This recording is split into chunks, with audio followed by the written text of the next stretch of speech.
give us an update on this information. If not, I can download it and send it around to everyone. Yeah, I saw it in an article and I couldn't figure out how to get back to it to see if the most current statistics are consistent. Okay.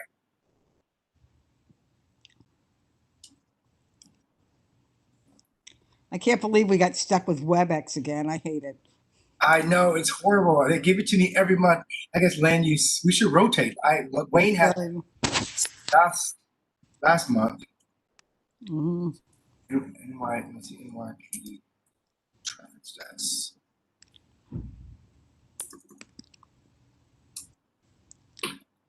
Okay. So what do you guys prefer, Zoom to WebEx? Yeah, I do. Why is it even an option then to do WebEx? I think we only have one Zoom account. So I get it. I get it. If there are two meetings going on, Mm-hmm. luck of the draw. I hear you.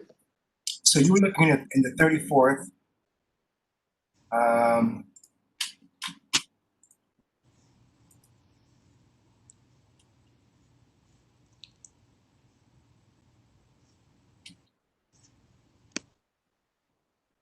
Pardon my snacking. Oh.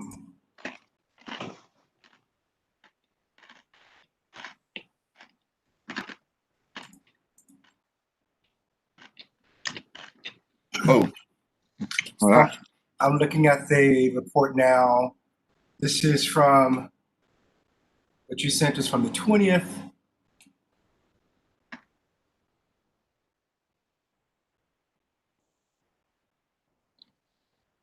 So it looks like the bicycle injuries are up 200%. Wow. I mean, that's like 2 extra from last year. There were like three reported events, 1 last year and 3 this year. We had a fatality not terribly long ago over at 155th and Riverside Drive West.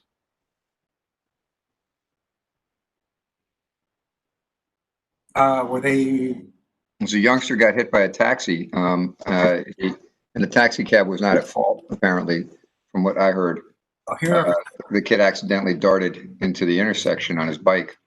So that report doesn't show fatalities. It just shows the incidents. But there's another link right here. You click there and you'll see the fatalities.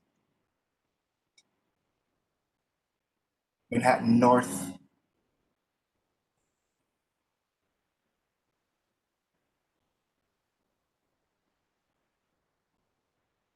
Yeah, so they have 1 listed. You see that right there, Alan?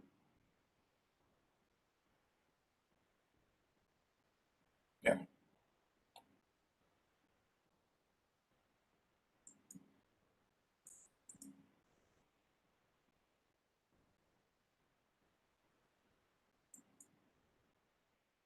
Why am I live? Excuse me. Who's in the office? The meeting has not started yet. Yeah, hi Curtis, it's Chanel. But we were told to start the live earlier, because I believe like conversations that happen before the meeting time are still considered like part of it. So we're supposed to go live and record when you actually start the meeting. Okay. Yeah. I didn't know.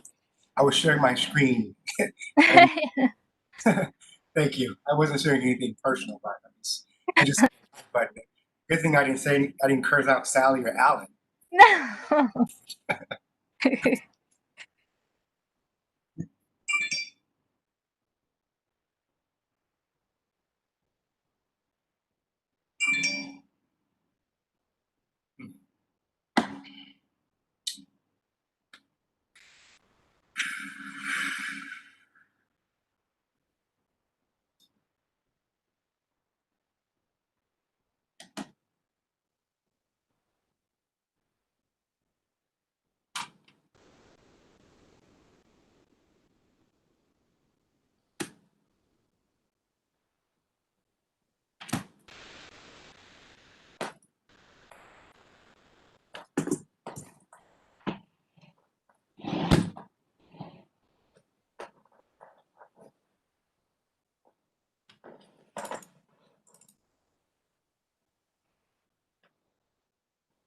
Curtis, should I open my living room window? It might provide for some interesting sound effects. Oh, let's not do that.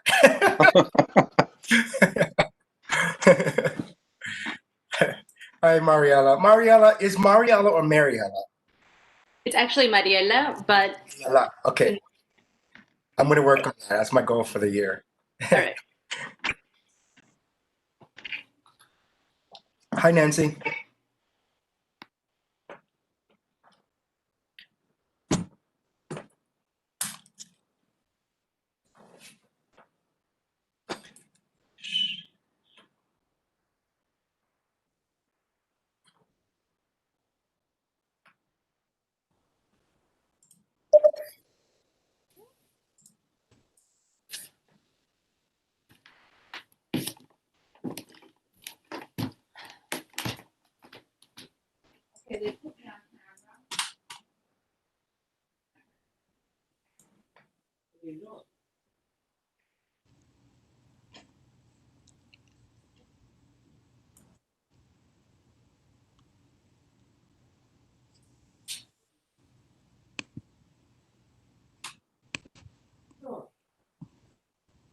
And you, Chanel, this is on Facebook already?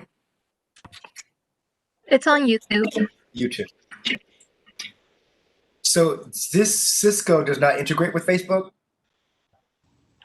I mean, it can, but it's just the way that we do it on Facebook. It's not possible to do it here. Got it.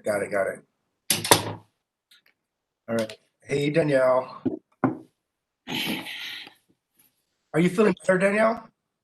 Are you still down for the count, or you're on mute?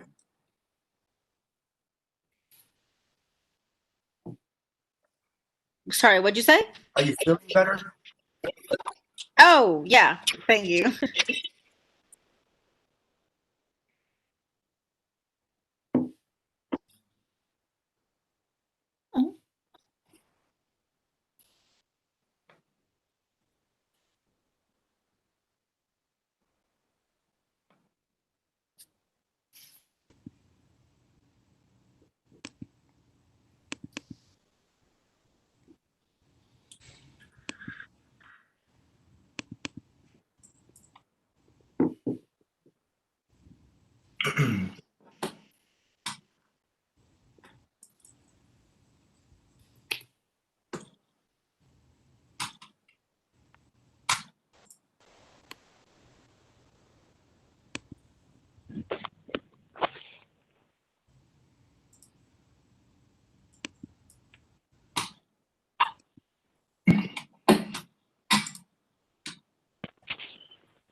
All right, let's just do a quick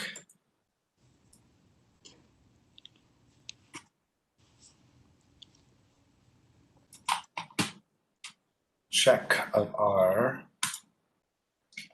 So I see Danielle, Mariela, Barbara, Sally, Graham. Are there any committee members on the line? I see several phone calls. If you are a committee member of public safety, please announce yourself so I know that you are here.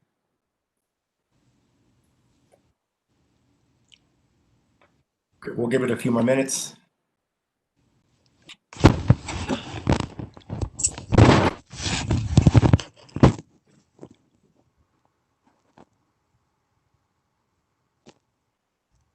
Also, if you are from the precincts, please identify yourself if you're calling in.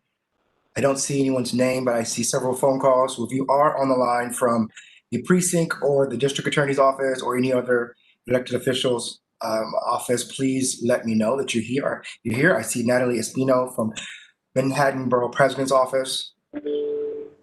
Hi, Curtis. It's Captain Chung from FDNY. Okay, I'm sorry. 1 second. Who's from FDNY? Fabrizio Carr, Director of Community Affairs. Okay. Could you type your name in the chat box just for the record? I unfortunately can't. I'm actually calling in through phone. Okay, could you spell your last name? Caro.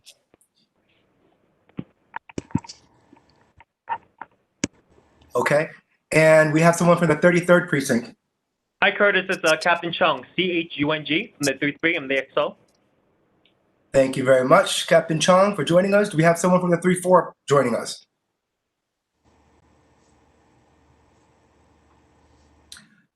Anyone from the 34th precinct on the line? No one. All right, it's the district attorney's representative here. Yes, Ellie, E-L-Y, is in the chat. Okay. Alrighty, and I see Superintendent Miller. Are you here, Mr. Miller? From Edgecombe Correctional Facility? I thought I saw him somewhere. All right, let's give it a few more minutes to see if someone from the 34th precinct joins. We'll go ahead and get started after that.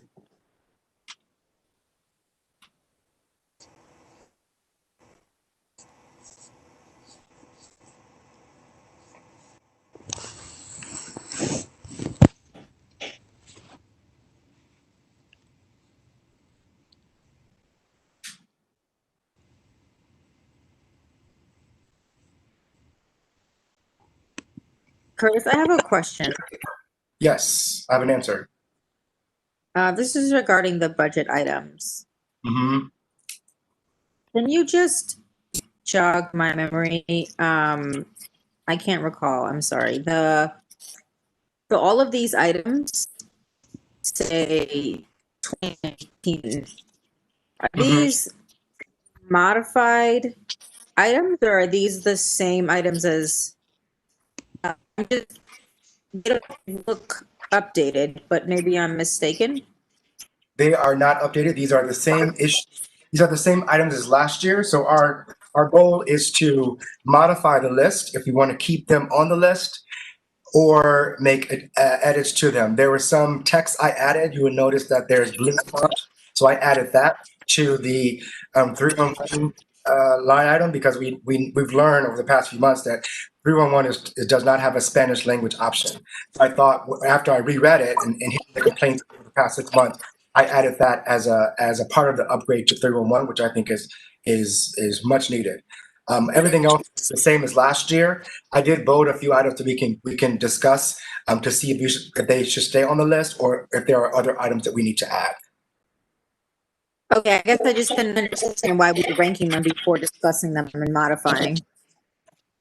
Well, we're going to do all that tonight. I sent them to you all to read and to provide any feedback last month. So today we have to rank them, but we can discuss them and rank them and modify them and then come up with the rankings for the committee. The committee column is blank. So I wanted individuals to kind of look at it in advance, review it, and have their individual rankings and then discuss how to prioritize the rankings for our committee.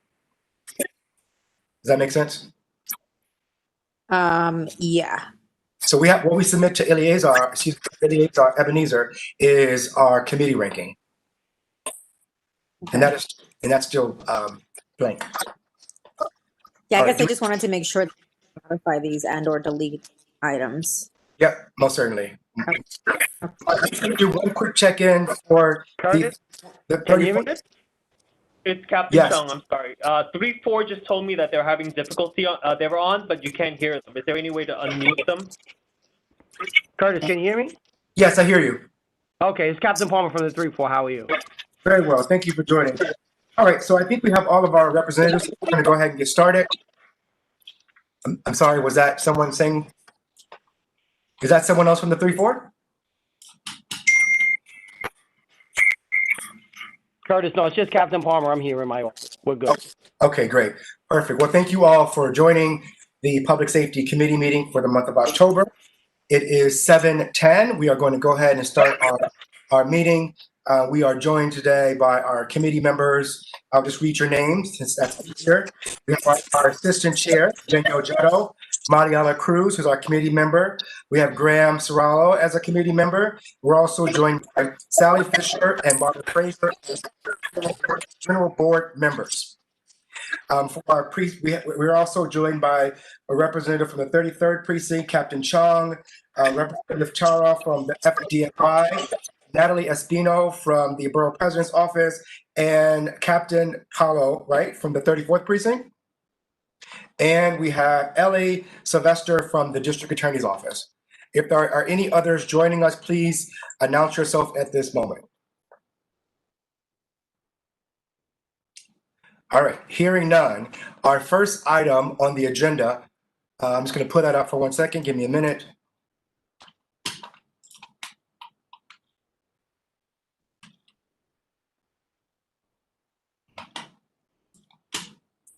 I don't know how to use this system very well. All right, so you all can see the agenda? Are there any adjustments to the agenda that needs to be made by our committee members? Any additions?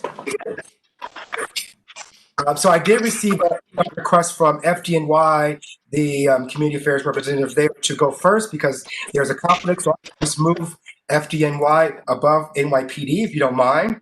You all go first all the time, so hopefully you don't mind sharing the #1 spot. So without further ado, we're going to get started with our report from the fire department. So thank you very much. This is Fabrizio Carr. I'm Director of Community Affairs for Citywide. And apologies, we were having some issues with our system today in terms of pulling data. I was trying to get data for local fires and emergency medical runs for the month of September going into October. But unfortunately, I wasn't able to pull it. I can pull it by tomorrow, and I will definitely share that with the committee. And again, thank you for inviting us. One thing to note, we did receive this agenda a little bit late. You know, the frequency of our presence in this meeting, I know isn't as frequent, I would say, from month to month, but moving forward, I can ensure that we'll either have somebody from my office or from the 1-3 Battalion, which does cover the Washington Heights Inwood community, which Community Board 12 does cover. In terms of a report, I know there was questions on the agenda regarding fireworks campaigns and fireworks mitigation. Throughout the summer, you know, again, citywide, it was a dilemma and it was an issue. As the mayor's office did announce, the FDNY did partner with local law enforcement, NYPD, and the sheriff's office to tackle the distribution of illegal fireworks. And in addition, we worked with several affinity groups within the fire department to develop a fire safety education campaign and working within hotspot areas based off 311 data where communities that received the most 311 complaints were targeted for focused tabling and fire safety education information. With weeks leading up to the 4th of July, we did work on disseminating information, and we did work again with other emergency and first response agencies to tackle the distribution efforts as mentioned in the task force that was put forth by City Hall. Again, the issue was rampant this year. I think it was augmented just because of the issue that we faced with COVID and a lot of the issues with distribution and a lot of events where distributors were going to be providing fireworks being canceled throughout the years. I think that added to the fact that there was an increase of illegal firework activity throughout the city, in comparison to other years. But again, we did work with our local law enforcement in terms of just mitigating and trying to mitigate as much as possible. You know, in the future, in following years or in future years to come, you know, I have spoken with other community boards that were impacted. And I think one aspect that the FDNY wants to do is work with civic and community-based organizations to do education and outreach well in advance of the 4th of July, maybe even targeting June and May, because beyond just the prevention issue of targeting the distribution, I think it's an education and alerting community residents of how to report illegal fireworks to the fire marshal task hotline that we have. And in addition, fire safety presentations in local neighborhoods to basically educate the community residents overall on the dangers of fireworks.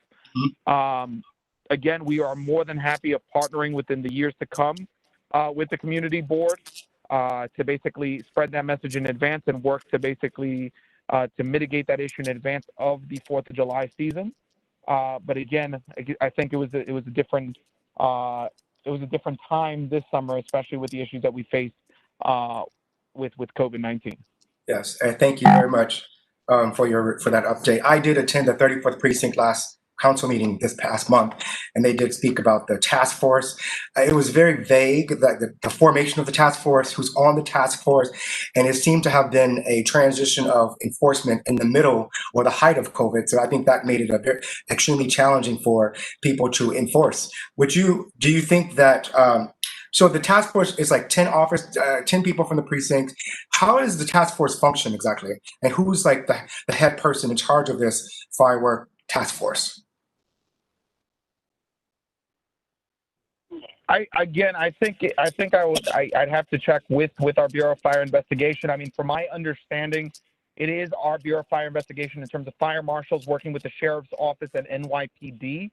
Essentially, I think when it comes to the issue of enforcement, I would say at that point NYPD would be taking the lead, and with our assistance in terms of really, you know, our fire marshals enforcing where they can within fire code and fire code regulations. So again, I would say NYPD at this point was the major lead, along with the sheriff's office on that note.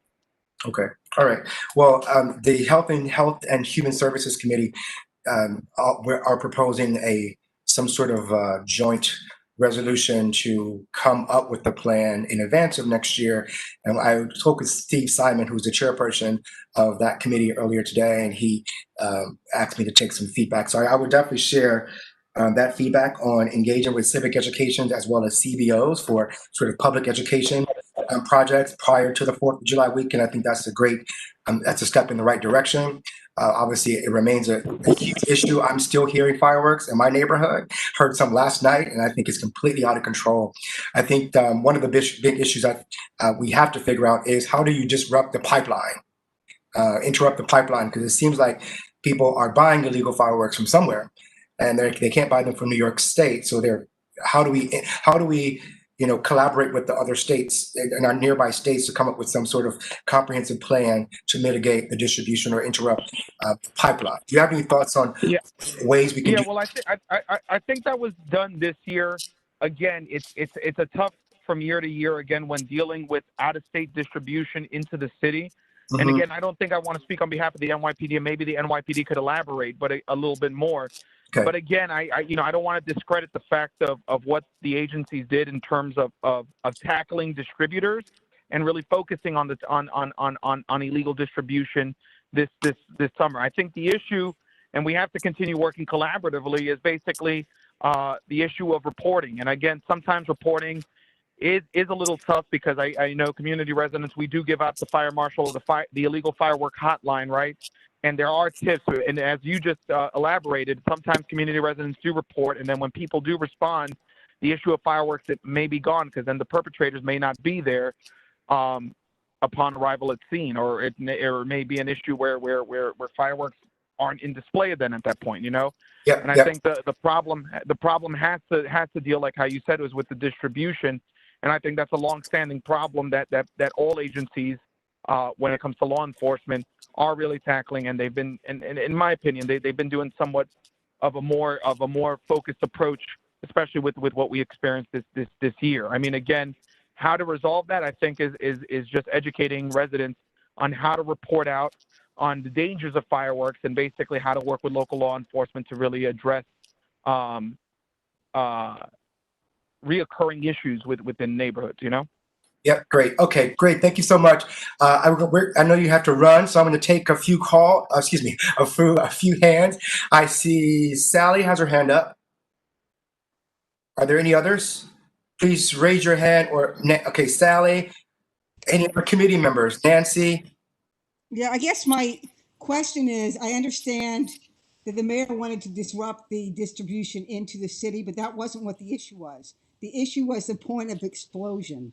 And they went on for months and months. And I'm a great believer in education, but I don't think education is the solution to this problem. People know what the dangers are, the people who are setting them off, but it's something that's been going on for years, and it exploded this year and exploded every single day. I mean, and it's not just, it's looked at as a city as a quality of life issue. It's really a public health issue, and we have to address it at the point. What I don't understand is why fireworks, which are illegal in the city, can't be seized at the point that they are started. I seem like, the police would drive by, acknowledge that they were being set off, and do essentially nothing to stop the setting off of fireworks. And it was hell throughout northern Manhattan. Okay. So I want you to respond to that, but I would like Nancy to add her comment and her question, so you can respond to both of them. Sure, thank you. And so in the beginning of your statement, you mentioned outreach starting in May. And, by May, we were already fully involved with fireworks here in our neighborhood. So I think it's too late to think about that. I hope you would consider outreach and some sort of action way before May. So that's what I wanted to add. Okay. Thank you. All right, and we have one final question. One final question from Alan. Alan, you're on mute.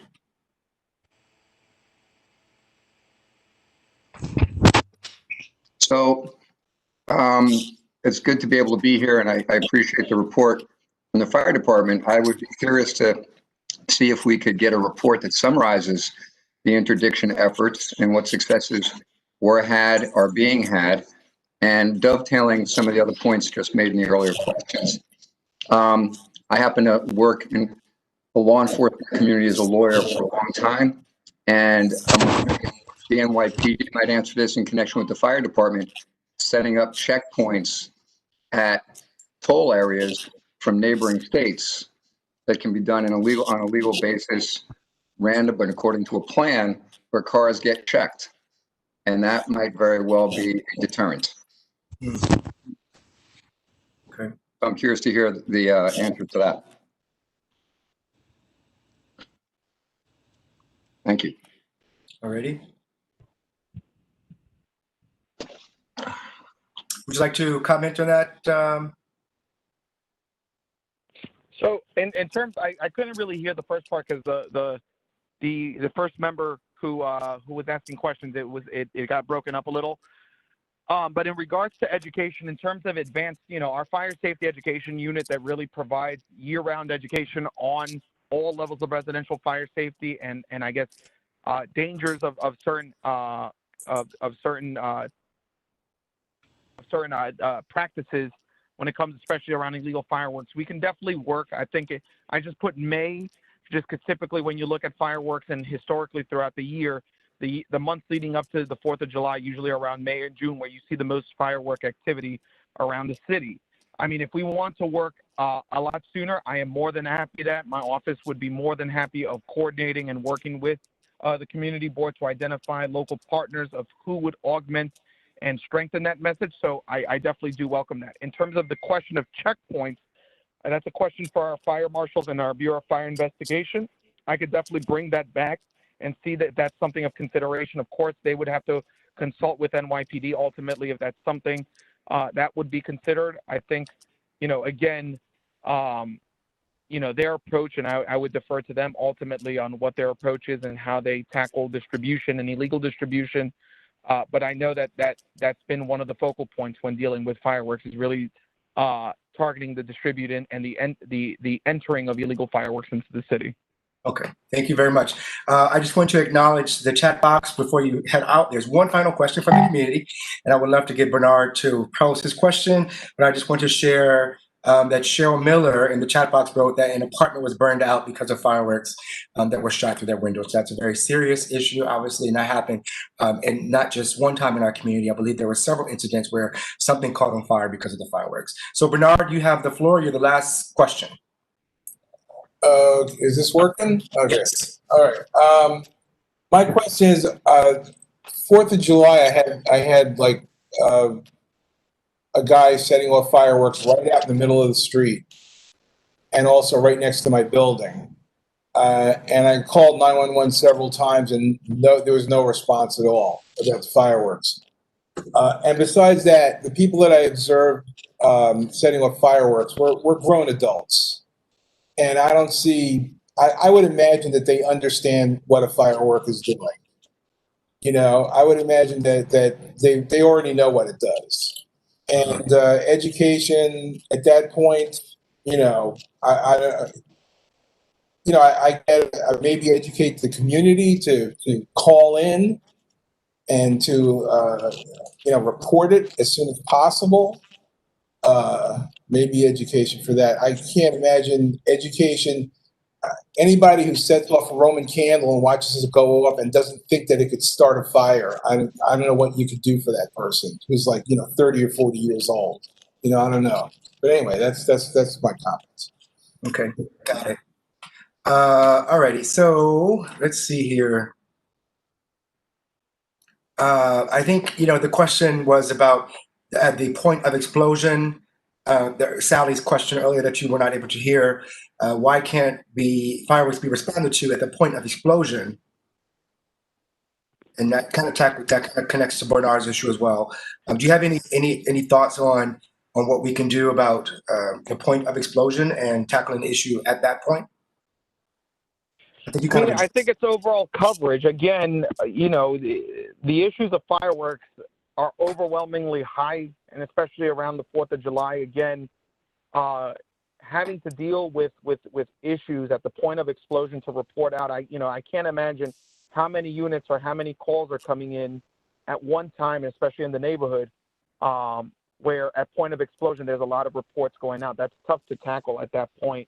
I think essentially, and it may be something to consider with operations, is how do we enforce right around those holiday seasons where you do see a spike in 4th of July, some level of presence or enforcement. And again, how that would look like and what we could do from an operational level, not only utilizing fire marshals or NYPD, but our local units as well. That's something that I would have to bring up with operations. But again, at the point of explosion to report out, I think people are doing that. It's essentially how to report and respond, in due time, right then and there at the point of explosion. Yep. Okay. Thank you so much. This is an ongoing conversation topic, and we are going to be discussing this at the Health and Human Services Committee. Steve Simon and I talked, like I said earlier, about this issue, and it's going to stay on both of our agendas as we work towards the early winter to hopefully have some sort of recommendation in the form of resolution to share with the enforcement agency. So thank you very much for your report. We look forward. One thing I would recommend, I did mention to Steve Simon because we did report out last month as well, okay, through his committee. Maybe something to consider is maybe a sit-down conversation to get a better understanding in terms of operations from our Bureau of Fire Investigation. And I think having an open-ended conversation with both committees, being that this is of interest and we do welcome the support and looking at which ways we can potentially augment education or some level of operations other than just education, I think there would be some conversation. And I would also welcome even maybe a joint task force or committee made up of both FDNY and NYPD to basically look at it on the local level. Because I don't want to speak for NYPD because NYPD is on the call, but I think all emergency response and law enforcement agencies could essentially work together if there is an issue that the community wants to tackle a bit more in a concentrated fashion. Okay, thank you very much, sir. And we're going to move on. We will be in touch. And if you have any other items to share with us, particularly the summary of your any progress or positive things that happened over the summer. There was a comment about, I think this came from Alan, about getting a summary of your efforts and what happened this summer, because you mentioned that in your report. So perhaps we can be in touch by email tomorrow with some other data points.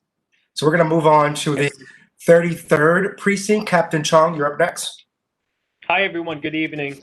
I'm going to start with a crime breakdown. So robbery for the week to date, we're actually even 3 for 3 last year. 28-day period, we're down 31%, 9 this year versus 13. So we're actually doing pretty well. We've actually, out of the 28-day period, we did have a really good arrest 2 days ago. It was part of a pattern, we feel. It was 3 defendants going behind, choking people and robbing them. So that was really great work done by Patrol. I came over, they fit the description. Patrol did a great canvas, arrested these people. It's part of a pattern. We feel the squads are working on it.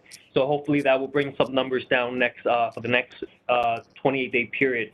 So although that is out of the 28-day period, it's a great arrest. Burglaries were actually up a lot, 6 compared to 3 for the week, 23 versus 5. So it's a 360% increase compared to last year's 28-day period. A lot of them were burglaries and commercial burgs, construction sites. Unfortunately, the good thing is that we did close out one pattern. We arrested 2 defendants who was part of a pattern who was committing burglaries in a commercial doctor's office. And so that closed out a couple of 61s. So that's not bad. We did take one place. It was a hit 4 times, 4 days in a row. It was committed by the same perp. We're working on that. There's wanted flyers from the squad, and the NCOs are working on that. GLAs were up 140%, 12 versus 5 last year. Like I said the last time, these GLAs were giving these perpetrators opportunity to steal our cars. Yeah. Of the 12 GLAs we took this 28-day period, 5 of them were because keys were left in the car and the car was running. Yeah. One of them. So I mean, it's easy enough for these people to steal cars. We shouldn't be giving them the opportunity to do so. There's no reason if you're running into the store. This one complainant went into a coffee shop, left his car running. Another one was left unattended with the keys in it. One of them. So this one was kind of particular because the car was running, but he had the key fob. So I didn't even know that myself, is that they could possibly drive off with the car even though you think that you have the key fob. So, you know, we learn from other people's mistakes. So just because you have the key doesn't mean that they can't drive away. So of those 12 GLAs, 5 of those were those instances where they leave the keys in there. We shouldn't be giving these people opportunity to do so. Mm-hmm. I know you were talking about traffic. We're actually pretty good with pedestrian and traffic stat. Collisions were down. Injury collisions were down. 76 versus 131 collisions last year. Injuries, 18 versus 25, were down 28%. Injuries were down 21 versus 38 compared to last year. Occupants, so if a passenger gets into an accident, so the passenger getting hurt, there was 10 versus 31 last year. Pedestrians, so how we count that is that we do have an increase. It's a 400% increase. It's 5 versus 1. So the way we calculate the pedestrian is someone's walking along the street and it gets struck by a vehicle. So that's what we consider pedestrian. So out of those 5, 2 of them are pedestrian's fault, actually. So one of them, pedestrian states she had the red light to cross the crosswalk. And the vehicle was totally not at fault. And the second one was actually in the highway. There was a peddler. And we feel bad. He was pedaling. He walked in between a car, and a car struck him. So again, it's not the vehicle's fault. And I know earlier before the conference call, you were talking about the pedestrian that was killed, the bicyclist actually. There was a fatality on 155 in Riverside Drive. It's out of the 28-day period. It happened in August 15th. But I just want to make it clear that it was not the vehicle's fault. It was a TLC driving northbound on Riverside Drive. And a bicyclist. It was a young man on a bicycle, and he ran the red light. It's been determined that he ran the red light, collaborated by the passenger in the rear of the vehicle, and he struck the vehicle and he got ejected and subsequently succumbed to his injuries. So a lot of these injuries and stuff, so I would say 50% of them are not the vehicle's fault. There has been an increase in enforcement, bicycle running red lights, vehicle speeding. So we are doing our part in trying to minimize these for future instances. Okay. Great. Thank you very much for your update. I'm sharing my screen. I'm looking at the comp stats myself as well. And I must say, I was out walking yesterday and I saw a vehicle outdoors in front of a bodega. And I stood there for 5 minutes and it was completely on, running. The doors were unlocked and unfathomable. But people are leaving their cars, I guess, to run inside very quickly. I guess they're trying to shop and buy things quickly. And maybe just run right out. I don't know, but it's insane to me. I would never leave my car on, running on the street. You know what? I think I understand parking is so difficult in here and around this area. So maybe they feel that leaving the car on notifies the traffic agent or the officers that, that we're nearby and this is just temporarily, for a couple of minutes, which they shouldn't do, because again, it's an easy opportunity for these perpetrators to steal your car. So why are we giving them an opportunity to do this, and why are we helping them with this? So. Okay. So I have, I'll open it up to questions from our committee, but I have one. I'll start off. I have two questions. I also noticed on CompStat there were shooting victims and a shooting incident. I guess that's the current period, 9/28 through 10/4. There was shootings were up by one, I guess, shooting victims and shooting incidents. Could you share more about the shooting?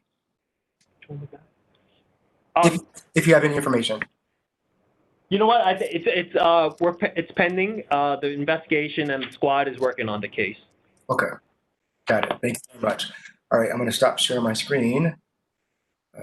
Stop sharing.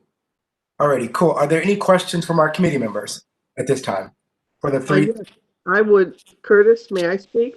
Yes, you may, Barbara. 1 second, Barbara. Are there any additionals after Barbara? I just want to get a list right now so we can keep it flowing. All right, we'll just start with you, Barbara. All right, I noticed that burglaries are way up in the 33rd precinct. Is there any systematic connection with the crime prevention officer to follow up and secure apartments of people that have been burglarized, so that the building itself and the places that have been burgled are really secured? Because we do know that burglars tend to return to areas that they feel comfortable in. So that's my first question. My second question is, have you successfully prosecuted, or has the DA worked with you to successfully prosecute any of the quite prolific package thieves? So we're actually down on package theft this 28-day period. So whatever we suggested to the super, not letting people in behind you if you don't know them. If you expect a package, like I said, maybe send it to a neighbor that is home. And it really minimized this 28-day period. We don't have any package theft actually for the 28-day period, which is odd. So whatever we're telling them is actually obviously working.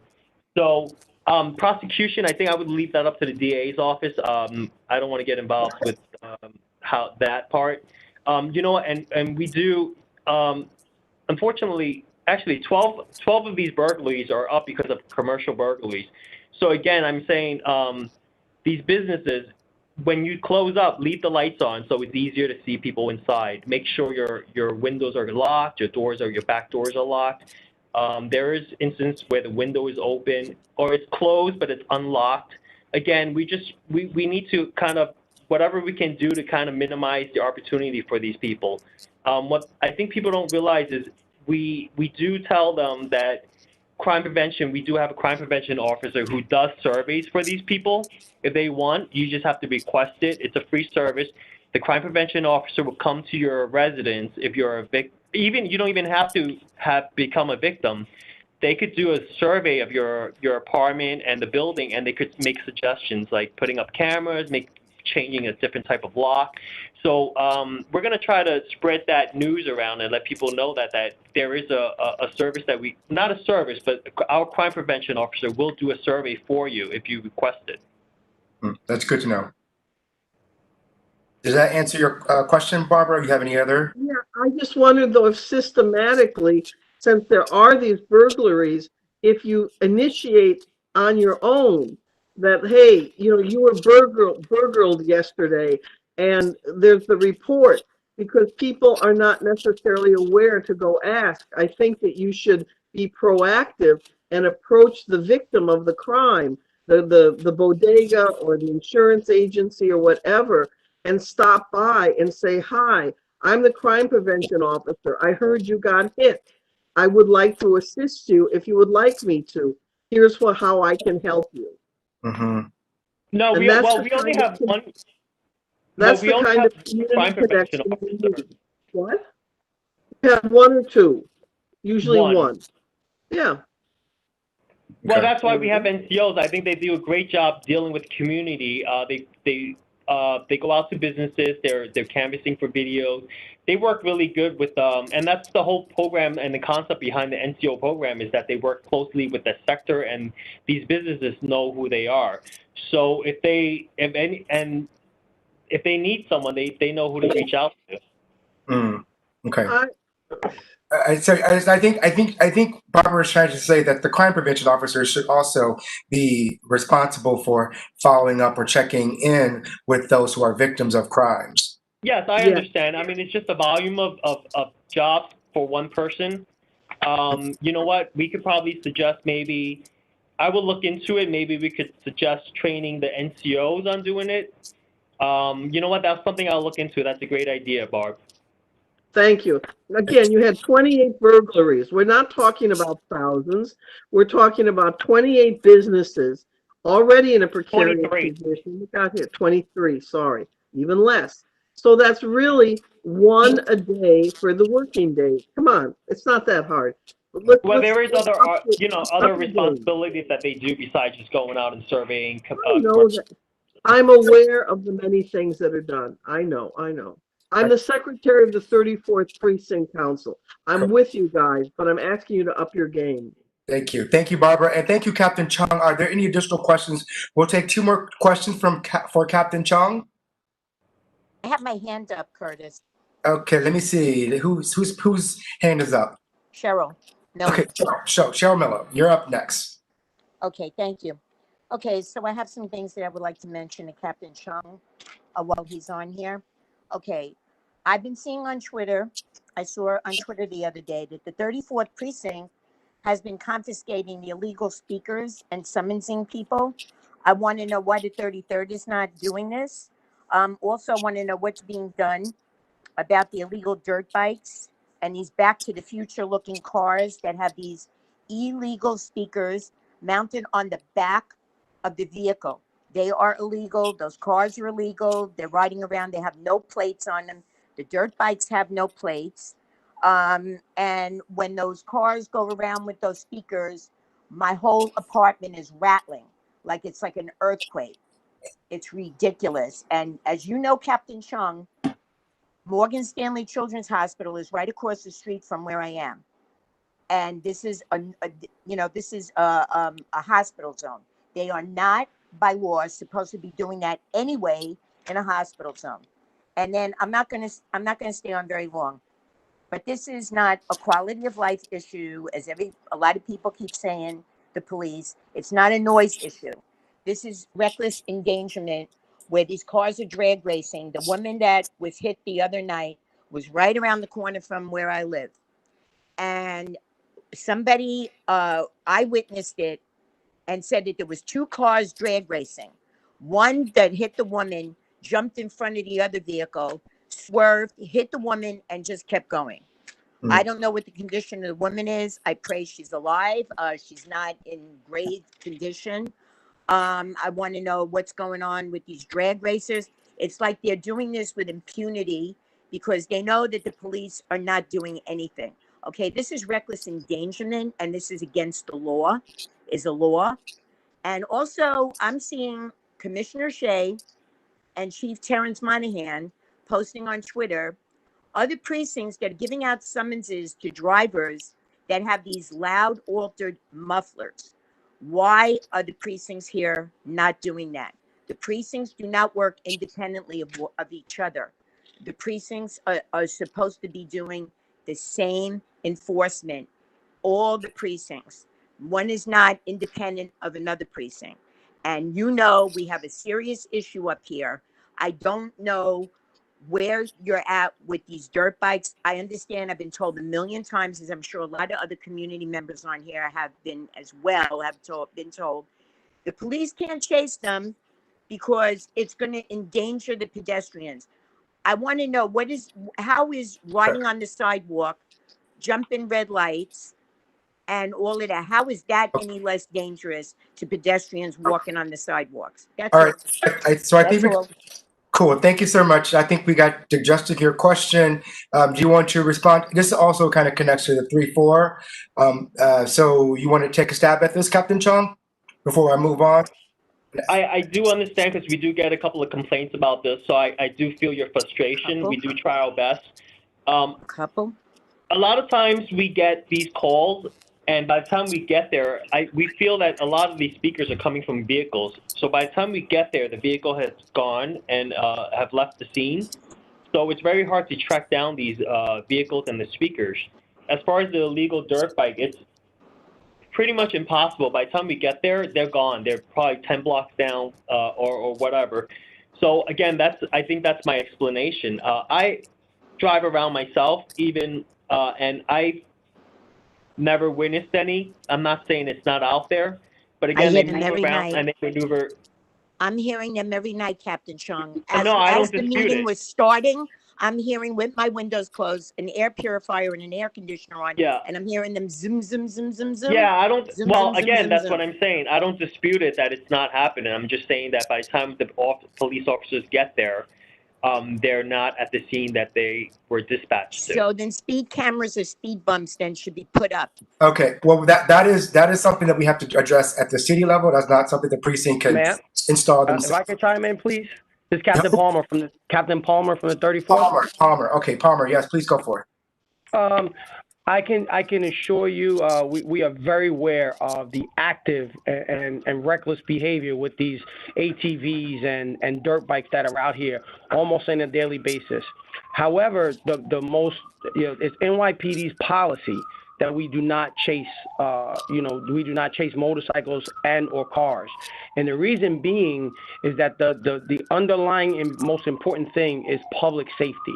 If you try to chase these motorcycles, you're putting the public and also the actual offender in more danger and more harm's way than if you just let them go. What we try to do is gather as much evidence. I'm sorry to jump in. I have to say this, okay? Because several people on Facebook that I'm in a group with, okay, many of them have testified that they have just narrowly been hit by these dirt bikes. There's elderly people crossing the street and they can't jump out of the way when they're seeing a dirt bike come zipping through a red light.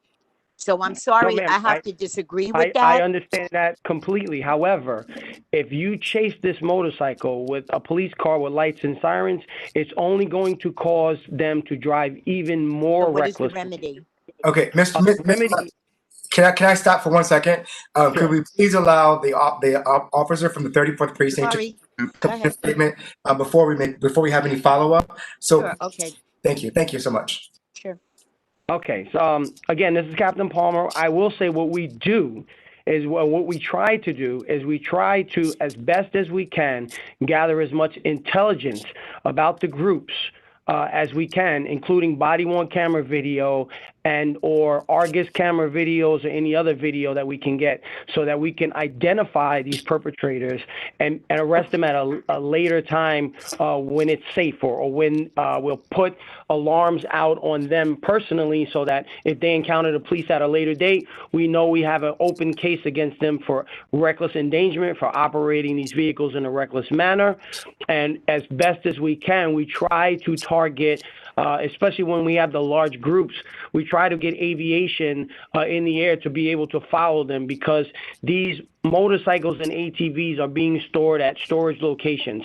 Most of the ones that tear through northern Manhattan are being stored in the Bronx, in the storage locations in the industrial areas of the Bronx.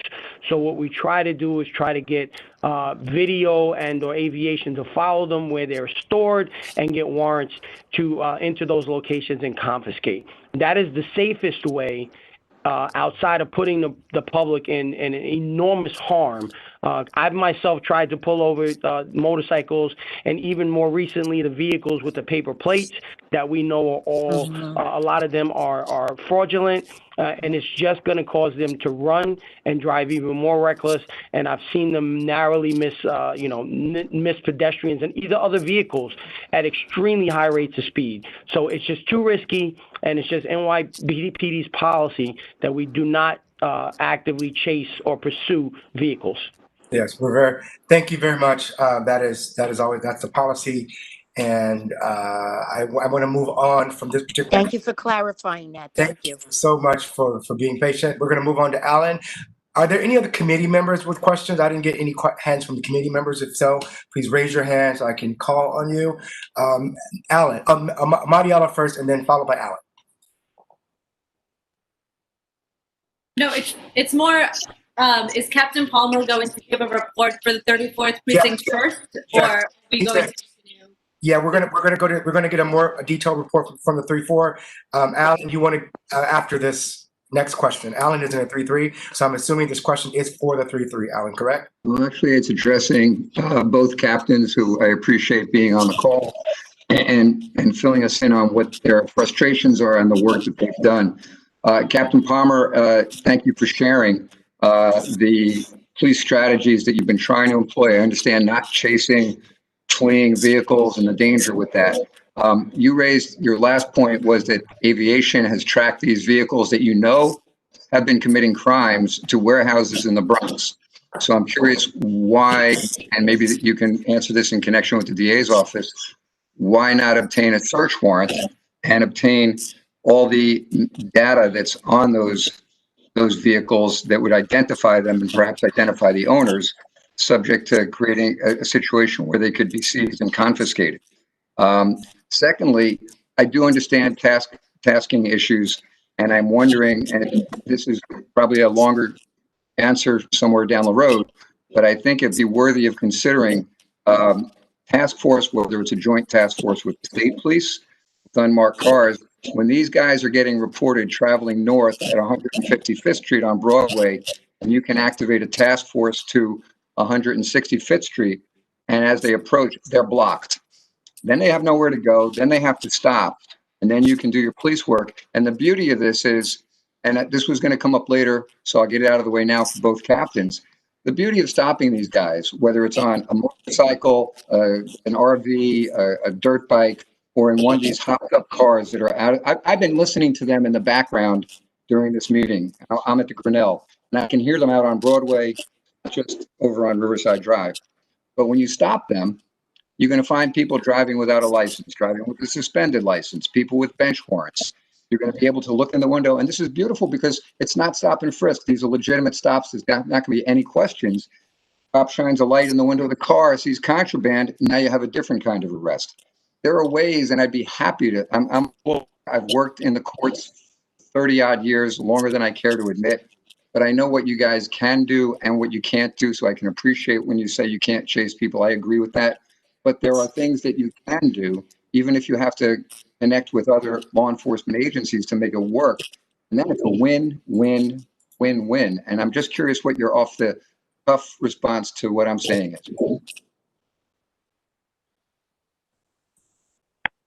Hi, this is Captain Palmer again.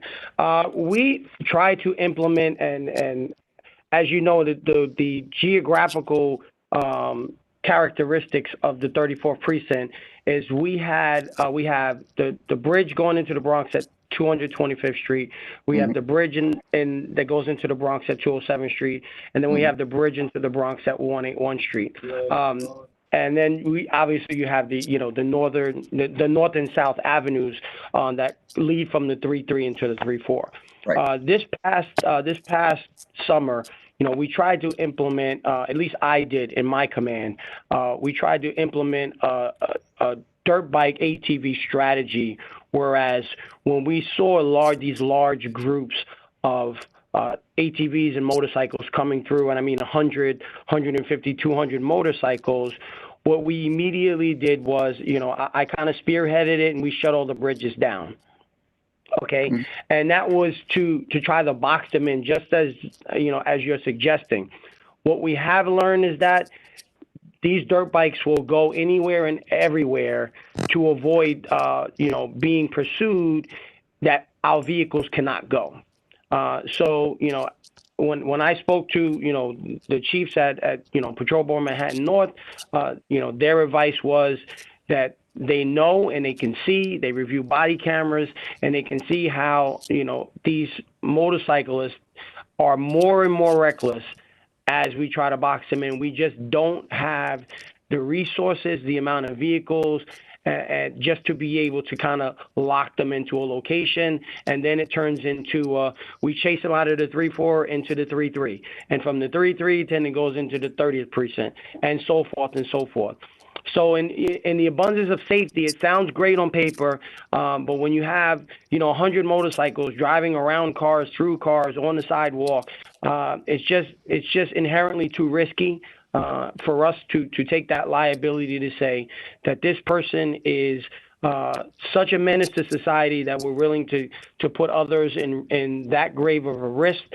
So we kind of go the intelligence route and try to gather as much intel as we can. I know that's not the answer that people want to hear, but we always have to consider, the safety aspect is the most important part of the whole operation. I can't justify, a pedestrian got killed because I'm tracing an ATV, and then I'm just going to lock this guy up for reckless endangerment, and whatever happens, or he gets a summons, so it really boils down to, the totality of circumstances, and it really is not worth risking a life for a summons or, an arrest that at the end of the day, it's not a homicide. I hope that makes sense. Thank you. Well, can you address the search warrant question, though, for where they're storing these things and they've been tracked to them? Alan, 1 second. I'm going to mute you for a second, Alan. So 1 second. We have, I want to move on to the questions and fewer of the comments. If you have comments to add or follow-up items, you can put them in the chat box and we can come back to them. But I want to get our committee members. We have OC, who's been trying to speak, who's on the line, who has an idea to share, and then we have Graham. So OC, you want to go? I hear you. Can you hear me? Yes.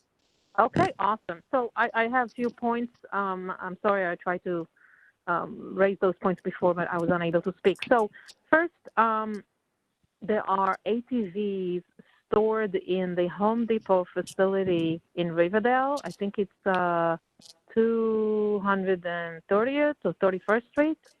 I'm sure the officers know exactly which facility I'm talking about. It's a storage slash truck rentals for U-Haul. What am I saying? U-Haul in Riverdale. So there are some ATVs stored there. Every once in a while when I drive through, I can see them get them in and out of that place. In terms of the speeding, I have to say that I think that it's absolutely imperative to install speed bumps. One of those short speed bumps, not the really wide one. So probably is going to slow down some of the traffic. And I have to also add that Cheryl was talking before about stopping people and giving tickets and so forth. I saw an officer giving a ticket to a guy on one of those electric scooters. He had no helmet, and I'm not sure what else he did. It was on Isham and Seaman. And so I guess to some degree it is happening, and there is some enforcement, not really the enforcement we want to see, but there is something. And I absolutely agree with the precincts saying that you cannot chase after motorcyclists because that could cause more harm to absolutely pedestrian, and they also can harm themselves when they are rushing away, trying to get away from the officers, so from the police cars. So that's my point so far. Okay, thank you very much, Graham. Yeah, I have a question. So why are ATVs and dirt bikes, why do they continue to be legal in the city? I mean, I don't really fully understand why we can't take away the toys. And you know, if that's possible, or maybe they already are, and I don't know. But I think the status quo is just, it's not working. I understand. Okay, they are not legal. So Sir, this is Captain. there's just something that I'm not understanding because Yes, dirt bikes, the ATVs are not illegal in and of itself. The operation on public highways are illegal. Those are legitimate off-road use only vehicles that are sold throughout the country. Unfortunately, in New York City, there really is no off-road type of facilities for these bikes to be operated. It's not like in a rural area where these dirt bikes could be utilized or ATVs could be utilized off a public highway on private property or, tracks or something like that. So the dirt bike itself is not illegal. Its utilization on public highways is illegal. So it seems like one solution would be why aren't we advocating to our elected officials to make this illegal? If they're not intended to be used in the city, we should be speaking to our city council and our state representatives. And that's what I'm getting at, is that I just feel that, it's I understand, again, the not chasing them, but it's also a public health issue and a tenant right issue for us in our building, where we are on the Dykeman Broadway corner, and literally they're not riding through, they're just doing tricks right outside our building. And we have tenants who are leaving because of this, leaving affordable housing because of this, moving into their living rooms because of this. I think this is nuts. We can't, and I'm not directing this at the officers here. I know this is beyond your, but I think as a public safety committee, as a community board, we should take a stronger stance on the legality of these vehicles. Making them illegal won't hurt anybody. They'll save people. I just think we should think about that. I would agree. I think after hearing everything, it seems like the only solution is to make them illegal in the city, but then it goes back to what happens after the illegal. They're illegal. The enforcement level needs to also be considered. Like, what happens if they're caught with them? What are the repercussions of that? So I think we can keep this on our agenda item. Maybe this is something we can have we can find a way to have a presenter help us understand the impact of making them illegal and what the ideal enforcement will be. For next. All right. All right.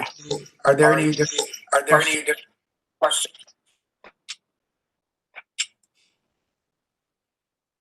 All right, we're gonna go. Oh, Alan, I'm sorry. One last thing, because I'm not clear here. When you guys are talking about making them illegal, to me, and from what the captain said, dirt bikes in and of themselves, the recreational vehicles in and of themselves are not illegal. But once they take to a city street, they're illegal, and that's the problem. So we don't have to make them any more illegal than they are. Am I wrong? I disagree with that, because even making them illegal, even to possess within New York City, you can't even store them. You can't, Okay. that's cutting them Point off. well taken, Graham. Point well taken. Sorry, could you repeat that, Graham? I would say that, if you're when you talk about the enforcement, it actually helps with the enforcement, because instead of chasing people and confiscating them when they're committing an illegal act, just the possession becomes illegal. So if you're seeing them stored in a garage, right? Okay, that's illegal. Right. Like I say, I mean, I know this is a little, I don't want to get over dramatic, but a little like guns. I mean, you can't, you just can't have certain things. Like, you Or if you see them parked, if you see them parked somewhere, you can also. Yeah, you see them parked, you confiscate it. I mean, I just think that there has to be a tougher law. Okay. But I agree with you, Graham. I do say in the absence of a new law until then, seeing that they're following them from the air or whatever, and knowing where they're stored after they've been driven illegally, I think gives the police the ability to seize them and confiscate them now. Okay. All righty. So I think we need to move on. I think we're going to have to move on to our report. The 34th precinct. I'm going to turn it over to Captain Palmer. Hi, good evening, everyone. In abundance of time, I don't want to get too detailed. I'll just say that, I'll go through the numbers, but basically the 34th precinct is the crime trends are a mirror of the 33rd precinct. So for the current 28-day period, where murder, we're 1 for 1, there's no change.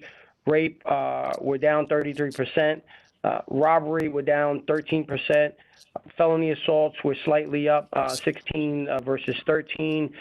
Burglary, huge spike, 27 versus 7, and I'll get into that in a second. Grand larcenies, again, another big spike, 77 versus 45, a 71% increase. And our biggest spike is grand larceny auto. GLAs are up 21 versus 3, or 600% increase.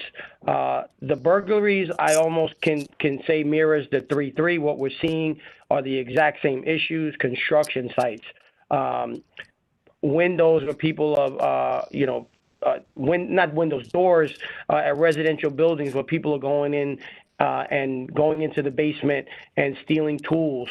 That seems like the trend in the last few 28 days is tools being stolen, construction sites being broken into and stolen. The grand larcenies, for us in the 3-4, we're seeing a huge uptick in the Revel scooter battery thefts. That's what's driving our grand larcenies the past few months. We've been working on that. We've made arrests, a couple of good arrests that have been made. We actually caught one guy last week live cutting open the seat of a Revel scooter. So that's kind of driving our grand larcenies. Our GLAs are up 600%. As Captain Chung said, the vast majority of those are unattended vehicles that are left either running or open. They have the key sometimes, I reiterate what Captain Chung said. People believe that if they leave the car running and step inside a store very quickly, and they have the key fob in their pocket, that the vehicle cannot be driven away. That is not true. These vehicles can still be jumped into and put in drive and driven away. So that our GLAs, the vast majority of them are from unattended running vehicles. What we've done is actually, I've enlisted my traffic team now to start, as of last week, we started doing enforcement on unattended vehicles, because we see that it's driving our crime, and people are just, I don't know if they're just too lazy to turn the car off and get out, or if they believe that leaving the car running, it will be less susceptible to getting a double parking summons. But I urge, the public, and we put out things on our, outreach on our Twitter and our Facebook pages to not leave your vehicles unattended. I'm sure most people would rather get a double parking summons than have their vehicle stolen. But leaving your car running and unattended is no defense for not getting a parking ticket for double parking. So we're actively working on that.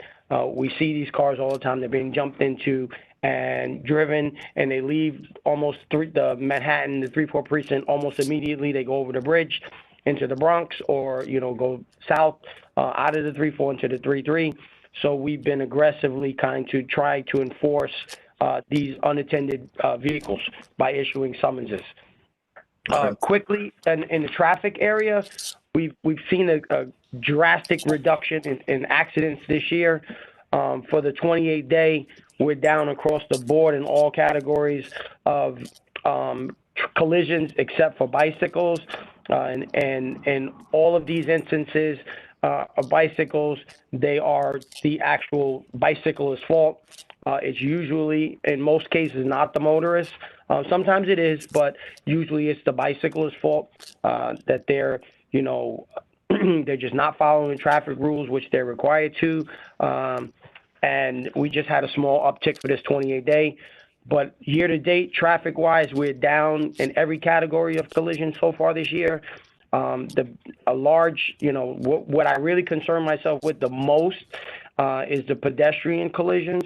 Year to date, we're down 34% pedestrian collisions, which is huge because in my eyes, the pedestrian getting hit by a car is far more susceptible to having a serious injury or fatality versus a vehicle-on-vehicle collision. So we've been definitely concentrating on that in the 3-4. We send our auxiliary officers out, and they do outreaches. They do crossings. They do pedestrian crossing help at our high locations of pedestrian accidents. We sit down, and my traffic sergeant and I, every 28-day, we go over and we look at where are we having pedestrian collisions at. And I send the auxiliary officers out, and they give out pamphlets and flyers, and then they aid in people crossing, especially the elderly and the kids, and making sure to ensure that we minimize those pedestrian collisions. So we've been doing great so far this year with that. Enforcement, as you know, enforcement this year has kind of been low across the board, almost across the city. That had a lot to do with, obviously, COVID-19 and details with the protests throughout Manhattan and throughout the city. So our officers that have been assigned specifically to do traffic enforcement have kind of been reassigned up until very recently. And, you know, even regular patrol guys that are out there day to day, they have been kind of shuffled out to other events throughout the city. So overall, our enforcement has been down throughout the year. However, if you look at, you know, once we kind of got a little bit normalized, you know, my focus and my direction for my guys was to really concentrate on what causes, you know, those serious injuries and those fatalities, which was speeding. And if you look at the 28-day, we're up 250% in enforcement for speeding, because I said that's where someone's going to get hurt seriously and or killed. And that's what we try to do. We try to kind of precision policing and target those areas where, you know, you're going to get your most bang for your buck and you're going to have the biggest impact on safety. So that's kind of what we've been doing in the last over the year, very much so in the last few months as we're trying to get back to normal operations in New York City. Okay, great. Thank you very much for your update. I'm showing once again the CompStat data, and there seems to be a few shootings over the past week. Do you have any update on what happened there, and if there was someone who was arrested for those shootings? Well, as of now, we all those are active investigations, and I really am not as free to discuss kind of active investigations. But what I can tell you is over the last 14 days, we have made 6 gun arrests in the 34th precinct, and which is great. Gun arrests have been down citywide. We've done a refocus. The violence, as we all know, citywide has kind of had an uptick in recent months. We did some refocusing and some operations, and in the last 14 days, we've taken 6 guns off the street in Washington Heights, what I think is a huge accomplishment, and we will continue to target that to minimize those shooting incidents, and with the goal of eliminating them altogether. But the active investigations are really not free to discuss. Okay, great. I understand that completely. So we're going to take a few questions. I just want to reiterate, raise your hand if you have a question. I see Claudia has a question. And I also want to reiterate that, yes, the ATVs are already illegal, so we don't have to worry about that. It's the enforcement that is the issue here. Wendy from Assembly Member Al Taylor's office, who is a representative, also mentioned that in the chat box. Bernard mentioned this. I just want to acknowledge that they are illegals. We have to figure out a way to how to better address the enforcement or the lack of enforcement, because it seems that they are legal as much as you see them around the city. So Again, just for clarity, sorry, are they illegal to possess? Like, is their presence in the city illegal where you can just confiscate them if you see them, or is their operation illegal? it seems like once they're in operation, right? Yeah, that's the issue. So you can possess them still. Possessing them is legal. Operating them is illegal. So maybe we have to address the possession issue and change that. Yeah, am I correct? Those who are who understand this issue, please feel free to jump in if you have better information about this. I guess my question is that even if they are being possessed, they wouldn't be. I mean, I guess I'm not. It seems like the time that they would see that somebody is possessing them is when they are actually operating them, and then they still wouldn't pursue them because that's not their policy. So, right. I'm not sure. I mean, right. it seems like You could crack down on storage facilities. If they're storing them at garages and they're storing them, you're not confronting, you're not chasing them. Yeah, it just seems like the same issue with fireworks. All right, so I see a few hands. I had a question, Chris. There's an echo going on here. Do you all hear? Just give me 1 second.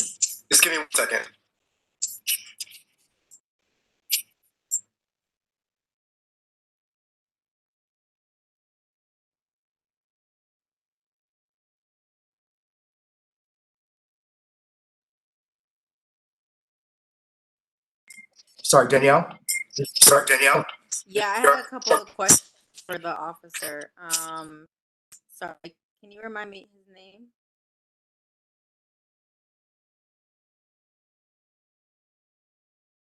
Hello? You talking to Captain Palmer, Danielle? Captain Palmer, you're from the 34th, correct? Yes. Sorry, there's a lag. I think there's an issue with. Okay. Yeah, I guess. Okay, I guess a couple of things. The first question that I had was about package thefts and whether those are down or just what the status of that is.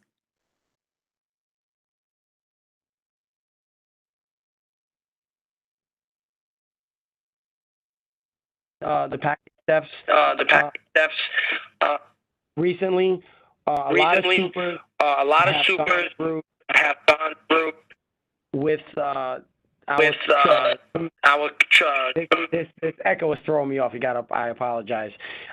With the crime prevention officer, and they've been installing, I guess, package bins in lobbies and in buildings in their locations in their building, where now the super has control over who locks. They lock the packages in this cage when they make deliveries, and package thefts have definitely been down.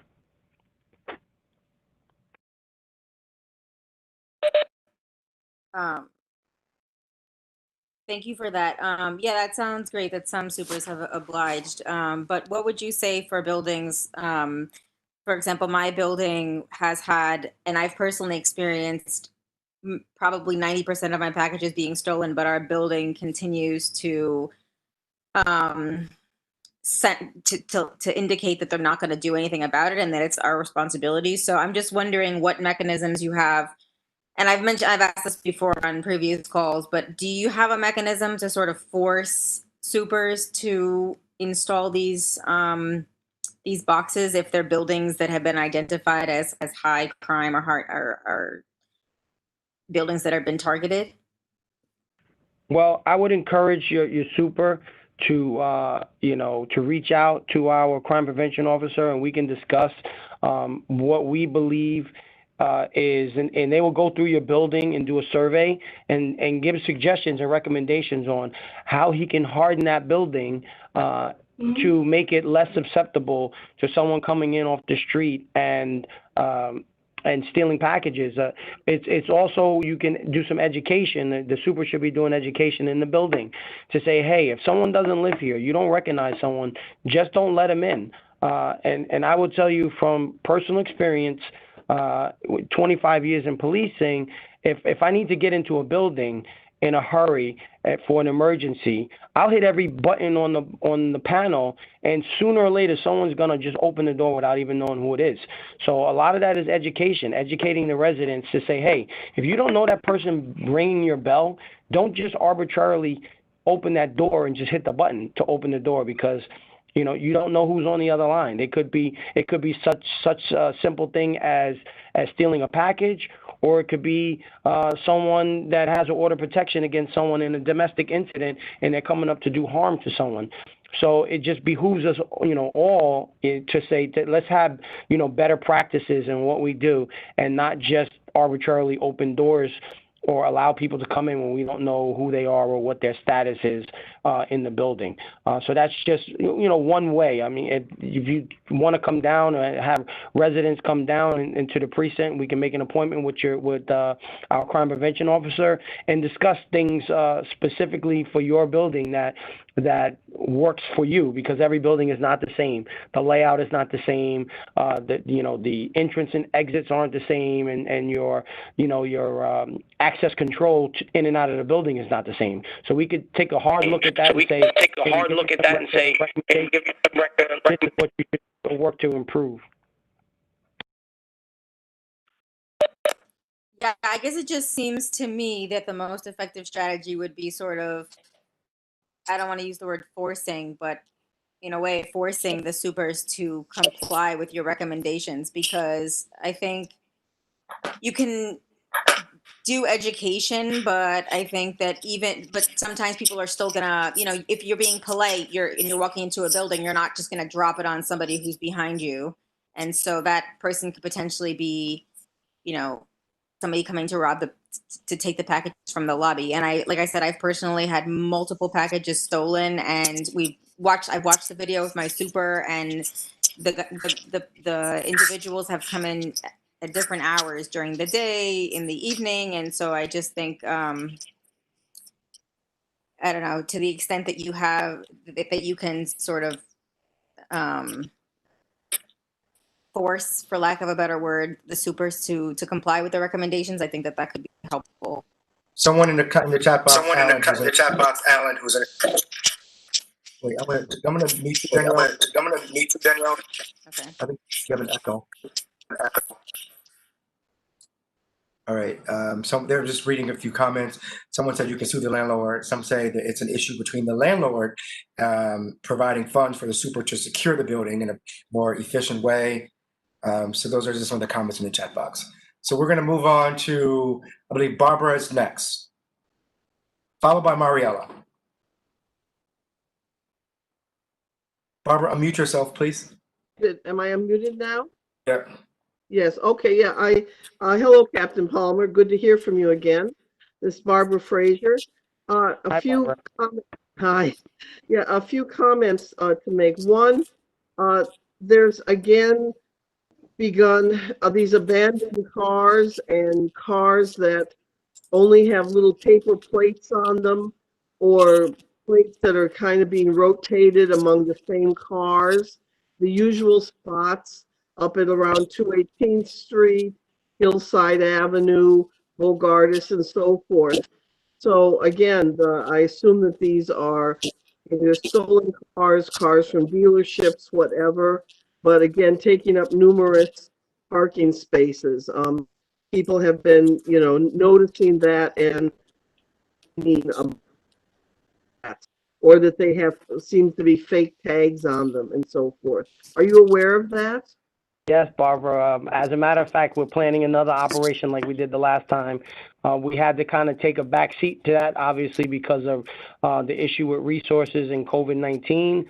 But now, as we're trying to normalize, we're actually setting up another operation. Hopefully, we'll get it done next week with our tow operation like we did the last time. So we're aware of it. We know it's coming back. Not only are the paper plates being an issue parked, but for some reason the paper plate thing has kind of exploded even operating vehicles on the street.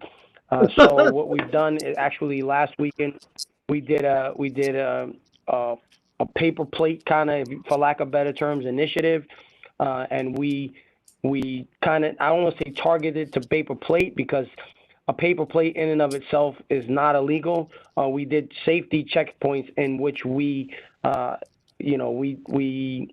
a systematic arbitrary way of doing safety checks. And if that person did have a paper plate, we either confiscated it if it was illegal or expired, or we towed the vehicle or had them tow the vehicle. So the paper plate has become an issue, especially with New Jersey, because of COVID-19. These paper plates that are issued in New Jersey when people purchase cars, they were expiring. However, the state of New Jersey was giving them a stay of execution, for lack of better words, for 90 days. So it's very hard for us to distinguish which ones are legit and which ones are not legit.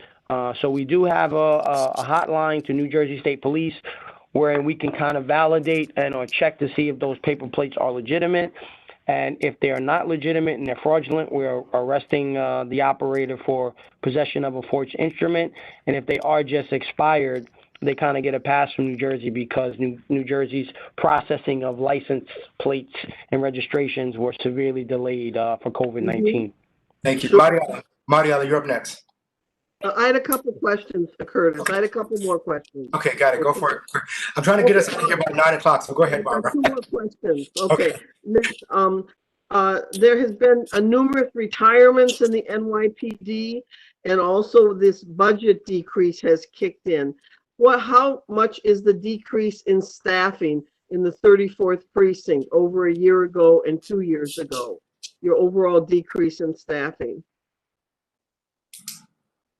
Our staff has decreased a significant amount. I don't have an exact number for you based on year, but I can say we're currently at 143 police officers, and I know when I got here in 2018 we were above 200. It presents challenges, but at the end of the day, the mission must be completed. And we have to do what we have to do. So, for lack of better words, if we have to rob Peter to pay Paul, we kind of do. But it does affect the number of cars that we can put out for every shift. So, I remember when I first got here, we put out maybe 9 or 10 cars. It's very, very rare that I'm able to put out that many cars. So it does have an effect on staffing and response time, but we try our best to, even with the manpower issues, to still, service the community as best we can, with the amount of resources that we have. Thank you. Barbara, okay. Your last question? Another question. As you know, our community has been mainly invaded, I believe, from the outside this summer by the people that generally cause the noise and mayhem. Even when you issue tickets, often these tickets get ignored because someone in Jersey can ignore a New York ticket. Is there anything in place so that tickets issued in the tri-state area can be enforced out of state and so forth? You know what I'm talking about? Yeah, yes, Bar, I know exactly what you're saying. That, however, is not a function or a responsibility of NYPD. I believe that would probably fall under New York City Finance. However, and I know exactly what you mean. The people, sometimes when they're out of state, they don't care. They say, I'm only in New York for a second and I'm out. I'm from Jersey, I'm from Connecticut, and they would choose to ignore it. But I will say that we do have our program where our LPRs, the license plate readers, are out there. So for instance, if a person from New Jersey accumulates a significant amount of tickets in the city of New York and they don't pay them, when an LPR reader or a traffic agent or anyone scans that vehicle and says, hey, this vehicle has outstanding summonses that haven't been paid, and New York City Finances, they're on their list, so to speak. The car would get towed or booted until they pay the fine. So that mechanism is in place, but unless that person was, actively just parked or something and someone saw that car, I don't know of any, and I could be wrong, but I'm not personally aware of any thing that the New York City Department of Finance does to have enforcement out of state. I know in New York State they will suspend your license if you don't pay fines, but in other states, I'm not sure what that agreement between the Department of Motor Vehicles and New York City Finance is. Thank you very much. Barbara T is our friend this evening. Barbara, we're going to move on. Ariella, please take it away. Hi. I have a couple of questions related also to the drag racing up in Inwood. So my question is, are there hot spots that the precinct is aware of and that patrols more regularly than others? And if so, I mean, I wonder if the repeated presence, even if it's a little bit like whack-a-mole, you know, like there's more presence in this one area for this given time, then they move to another places. But I wonder if that's still something that can be done. And then my second question is, I'm just getting increasingly concerned with the number of cars that park around the circle on Park Terrace East, south of 215th, by the entrance to Isham Park. The cars that park there are often ones with paper plates. There are cars that park there with very tinted windows in a non-parking spot. Sometimes they speed more regularly up Park Terrace East. And so I'm wondering if that is on the radar for the precinct. Okay, to answer your question about the hotspots, we definitely have a list of hotspots that we consider that were really problematic during the summer months, especially once the city kind of semi-opened back up to the public. Those areas were usually on the later part of the night behind George Washington High School, 190th in Amsterdam, that little stretch behind the school, the end of Dykeman by the very end by La Marina / Jimmy's Cafe, whatever it is now.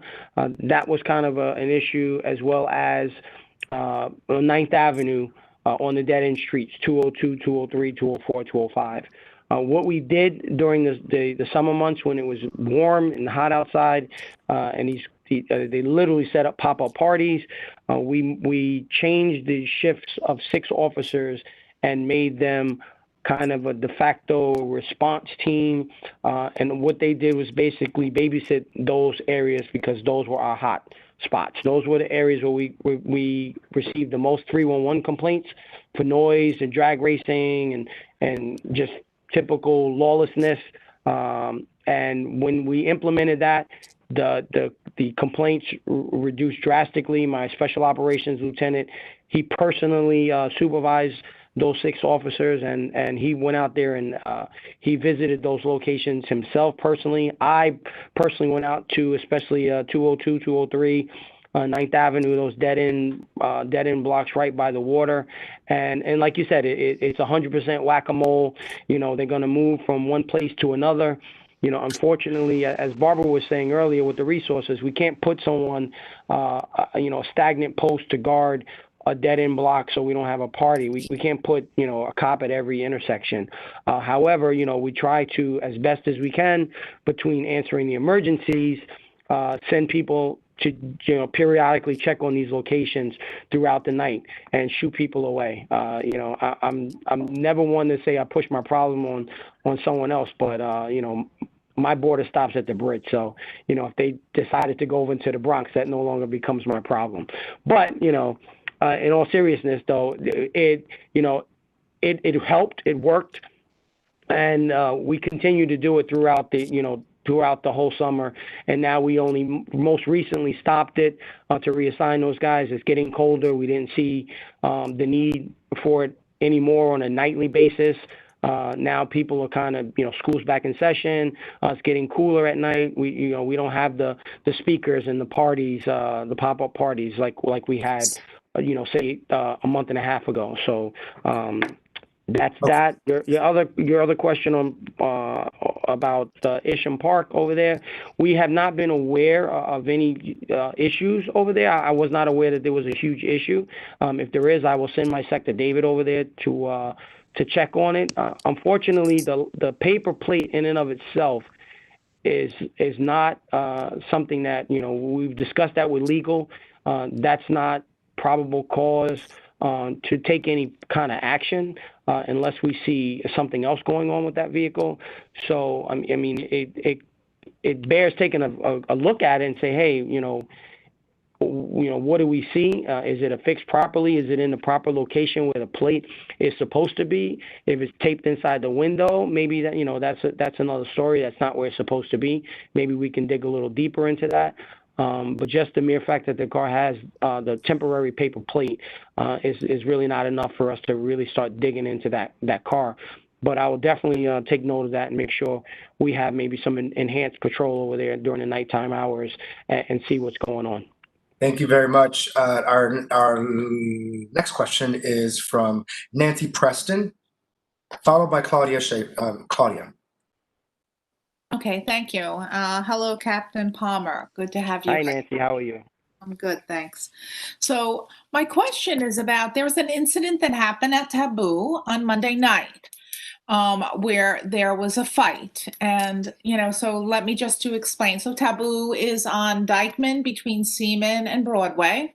I live in a complex of 150 units. That is, the half of that complex faces Seaman. And residents reported that this fight was a throwing of hookah, of tables, of chairs, of tackling and punching. It was very brutal. And I asked our NCOs about it the next day when I heard about it, because I got some reports. And the response was nothing, nobody was hurt. There were no complaints made. There was not, everything was in order when the police arrived. There was nothing turned over or anything. And that it was simply 3 females that were drunk and had an argument. And I kind of pushed back a little asking for details because I got very different information from the residents that live above there. And I also asked about the fact that this is Dyckman Gardens. It's an open street, and to have an open street, they must have security. That's part of the deal. So where was the security during this situation? How come they didn't handle it and the police had to be called and it got out of control? I was also told by the NCOs that apparently this group of women were tried to get in Patapalo and were not allowed in Patapalo, and then ended up at Taboo. So this situation went on, and security didn't help at Dyckman Gardens. And this is really disturbing and scary to our residents, because we have also experienced patrons from the clubs recently, because it's timed if they're busy because there are only so many tables. If it's timed, they have come into our complex to hang out in between. And as you know, there has been a history of violence on this strip. And as it gets busier, and of course, we know businesses want to be supported. They're giving a lot of slack. And I just, there are 2 different stories here, very different stories, and it's disconcerting to all of us. We're really kind of scared about what this could grow up into. If And you I have want, any information, I want to second what Nancy is saying. We are part of the same tenant association in our building, and our residents, and I've heard the same thing from them, that there was a very different story from what they saw, and I'm believing them. And I also can second what Nancy is saying about individuals coming to the complex while they are waiting for tables. They come in, they sit on our steps, they smoke weed, they make noise, and when they're asked nicely to leave, they become really aggressive and often curse at the people and don't leave. So, I want to bring that up and just second what Nancy was saying. Thank you. Do you have a comment? Would you like to respond to that, Captain Palmer? Are you still on? Oh, yes, I do. Yep. Well, I wasn't aware of the incident. I was not aware. I don't know if the NCOs were actually there that night. I'll definitely have to look into this. actually, they told me they were there. Okay. Told me they were there and they responded, and they told me that that's what I relayed to you, what their responses were. Okay, well, I'll definitely take a look at it. The Special Operations Lieutenant is here as well. He's listening. He'll have a conversation with them. I wasn't aware of it. There was no reports made for it, so that's why I wasn't aware that this occurred. So we'll have to, I have to get back to you on what really transpired. If if I have to go back and pull video or something like that, I will. But as far as the point where they're waiting in your vestibule area, where people are waiting in your vestibule, if that becomes an issue, then I would suggest to call 911 and say people are trespassing in your vehicle. I mean in your vestibule, and let us come and let us eject anyone that's not supposed to be there. So could you, I'm going to put my email address. Could you follow up with us tomorrow after you gather information about what happened and email Absolutely. And my question was basically that this was what I did was drunk people causing a fight. Like even if there weren't things being thrown around, which is what we were told, and that was witnessed. Isn't that something that requires a disorderly premises summons? Well, we have kind of been, the governor created this task force to enforce this, the whole clubs and the social distancing and the restaurants and stuff like that. They have been the one to enforce all of these regulations regarding restaurants. So since the governor created this task force, we've kind of taken a back seat to that because they've been the ones with the authority to do it. They've taken that responsibility. That doesn't mean that we can't and that we won't do it, but we have not been sending our club guy that we used to have, that we no longer kind of employ because the state kind of took over that role. Again, but that doesn't mean that we can't initiate some type of enforcement or do a referral, which is really a referral to the SLA and like you said, a disorderly premise. Right, and that's my concern is that our NCOs, and there were more. I heard there were about 6 or 8 police officers on scene when the melee was taking place, and certainly to me that says disorderly premises. And why wasn't anything done about that? So there is absolutely. I'll take a look at it. Can you give me the time and the date exactly, if you know? It was 9:30 on Monday.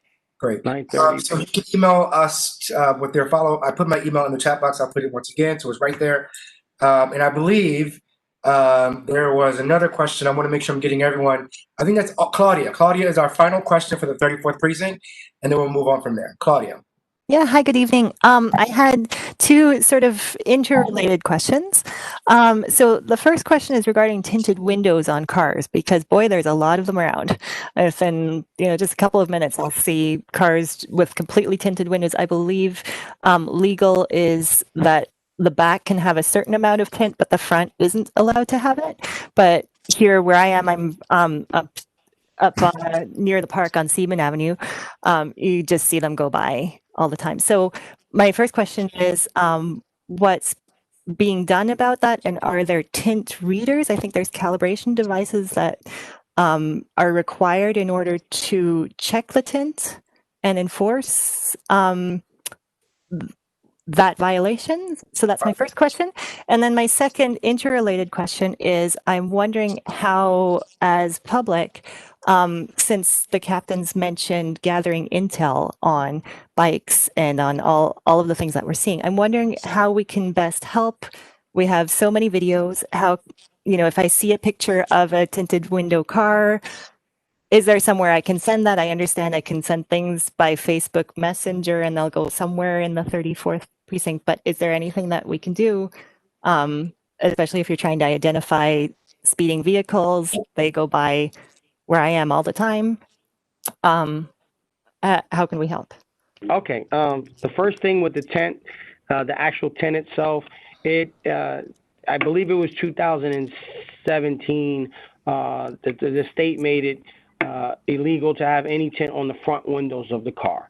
The back windows can have tint.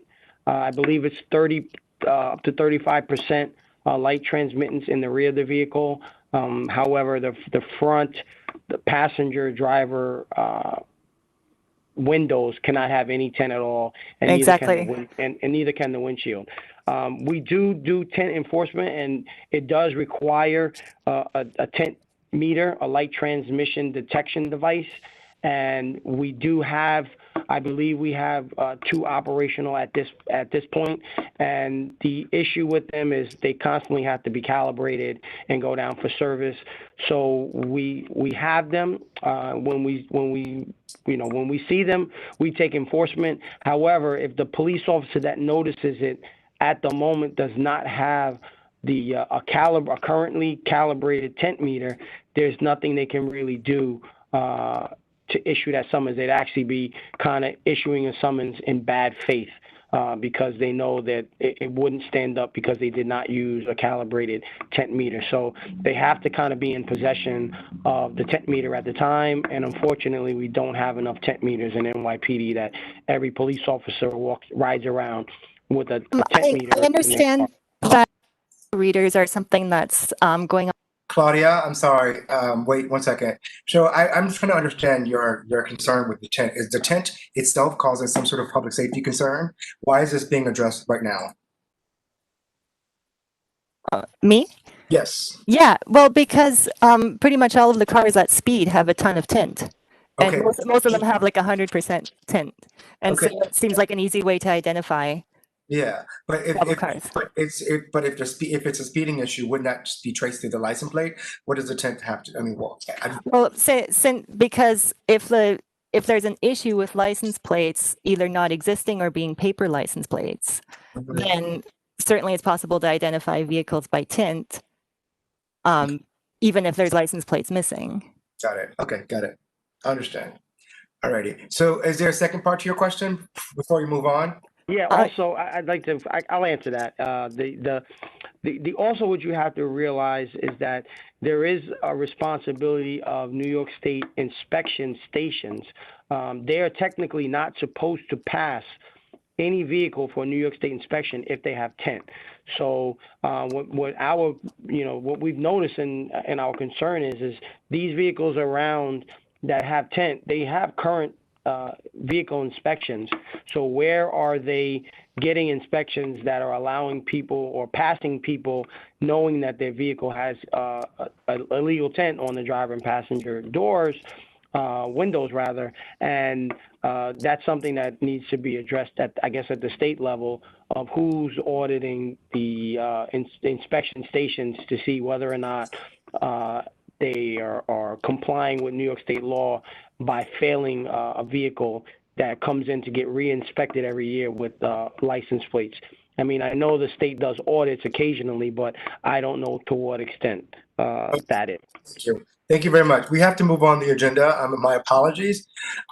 So I think we finished the section in our agenda where we are getting our reporting and answering and posing questions to our precinct leaders. Thank you all for joining this evening. I do want to turn it over to Superintendent Miller from Edgecombe Correction Facilities, as well as followed by our district attorney representative for any updates they may want to share with us.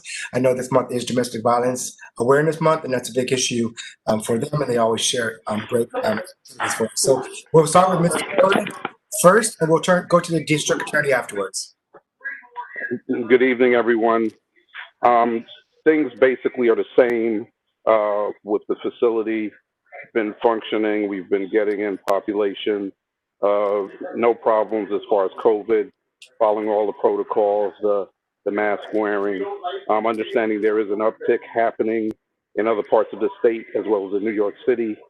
So I would remind everyone to wear masks when you can't socially distance, and it's really a relevant and prevalent issue. Recently, we had a couple little situations. We had some vandalism that happened on our property at about 1:45 a.m. We really couldn't tell much from the video footage. And we actually had somebody block our driveway the driveway of a correctional facility for like 8 hours. We did make several calls to get the car ticketed and towed.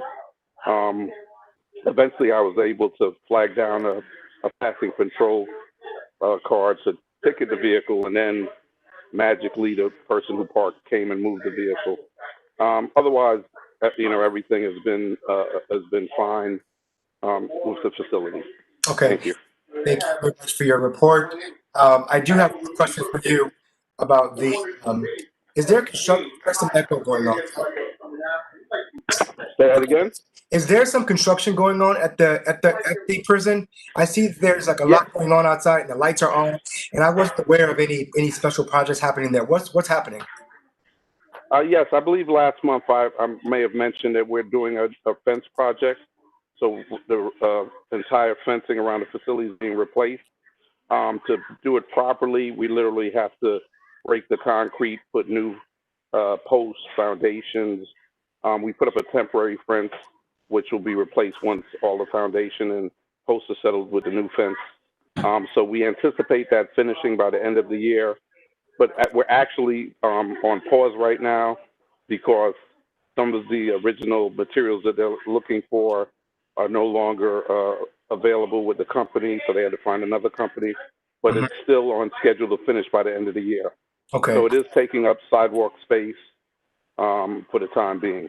Yeah. So is it going to be an outdoor space for those who are currently incarcerated there, or is it just the fencing project?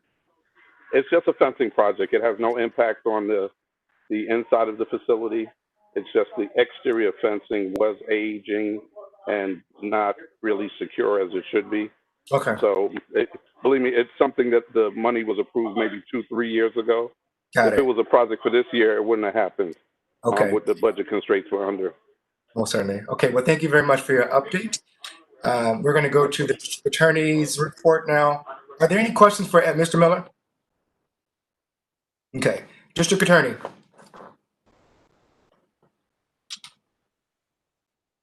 Elliot, are you on? She was having problems earlier. I think Bernard had a question. For the district attorney. Yeah, Okay. I believe so. Okay, we'll get to him once we get them. Oh, okay. Yeah. Well, if they're on, I don't know if they're.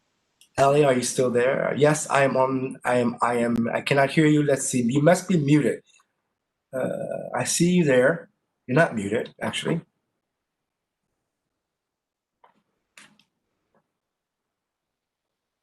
Let's give her a sec.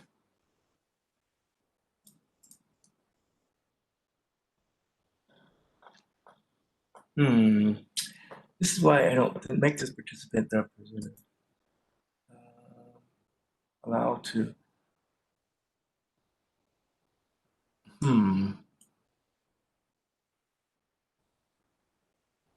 Any idea what's going on? Someone from the office in the tech division. I see her. Her microphone is not muted, but she's not able to say anything. I can't hear her rather. Audio problem will be on her end. The audio problem may be on your end.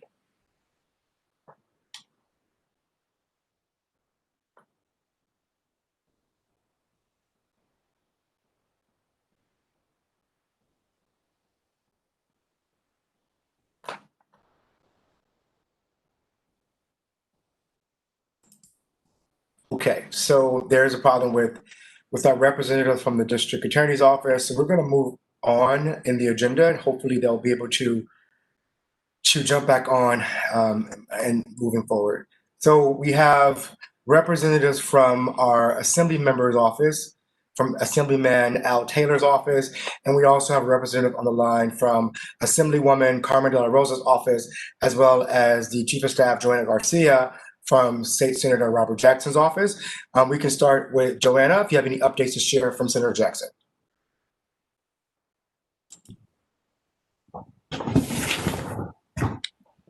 Hi, can you hear me? I can hear you.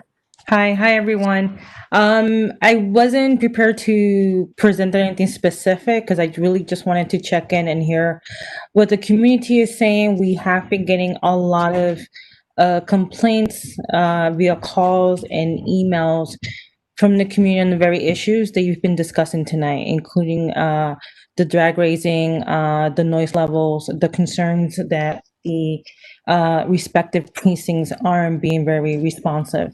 I did hear some mention of the Furious legislation, as well. There's one called SLEEP, SLEEP. We have definitely signed on to the Furious. I believe we just signed on to the SLEEP. These are just different ways of addressing some of these issues.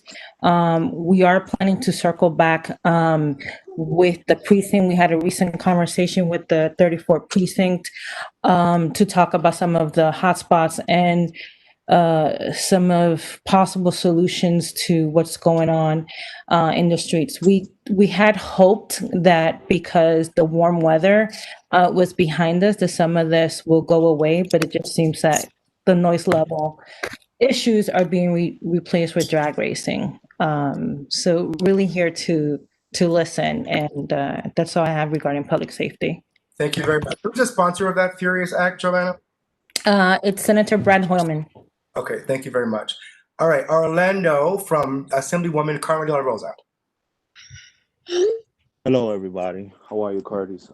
Very well. Yes, I don't have much to report, but I've been paying attention to everything that community members have expressed, and we know that there are alarming concerns about the noise levels in our community. We've had constituents come to us and speak about that. We've helped them to do the 311 complaints, but they seem to be not working as intended. So we've also reached out to the Department of Environmental Protection about those. And we've connected them to the NCOs for the respective Black area. Also on the Furious Act, we saw information about it, but apparently doesn't have a sponsor in the assembly, and we have been trying to reach out to the office of Senator Holman to see what's going on with that, to see if they have a status, because as of yet things have been moving a little slower. And sorry about that, that's my daughter. Let me just shut the door. I apologize. No problem. Yes. So we've been paying attention to that, and about the sleep act that Joanna just mentioned, I haven't heard about that one, but we're gonna look into it. So it is important to be on these issues, because we know that there are quality of life issues, but also the assembly member has been aware of everything that has been happening throughout the summer months, and in the midst of the pandemic. The drag racing, the pedestrian safety issue, the speeding, all that stuff that has been occurring in our community. I've seen it myself. I've reached out to the 34th precinct several times about it. And like one of the representatives said, like when they come, it's actually the people are gone already. The people that are the perpetrators of these drag racing and everything that's been going on. So we've been paying attention to it, but there hasn't been to come to a resolution. So if anything, I'll be here. I'll stay to the remainder of the meeting, and I'll put my email address if there are any other prevailing issues. We're more than happy to assist. Thank you. Thank you very much. Wendy, from Assemblyman Al Taylor's office, do you have an update briefly or comments to share? Hi, Curtis. Hi, everyone. Thank you for having us. Thank you for hosting, Curtis. Pretty much what Joanna and Orlando were just saying. We have also been receiving complaints, noise, some drag racing. DOT kind of forgot to paint some lines over some streets, and now they're just blank canvases for these guys to drag race on. It's, as representatives, it's really, really frustrating because there's, very little that we can do.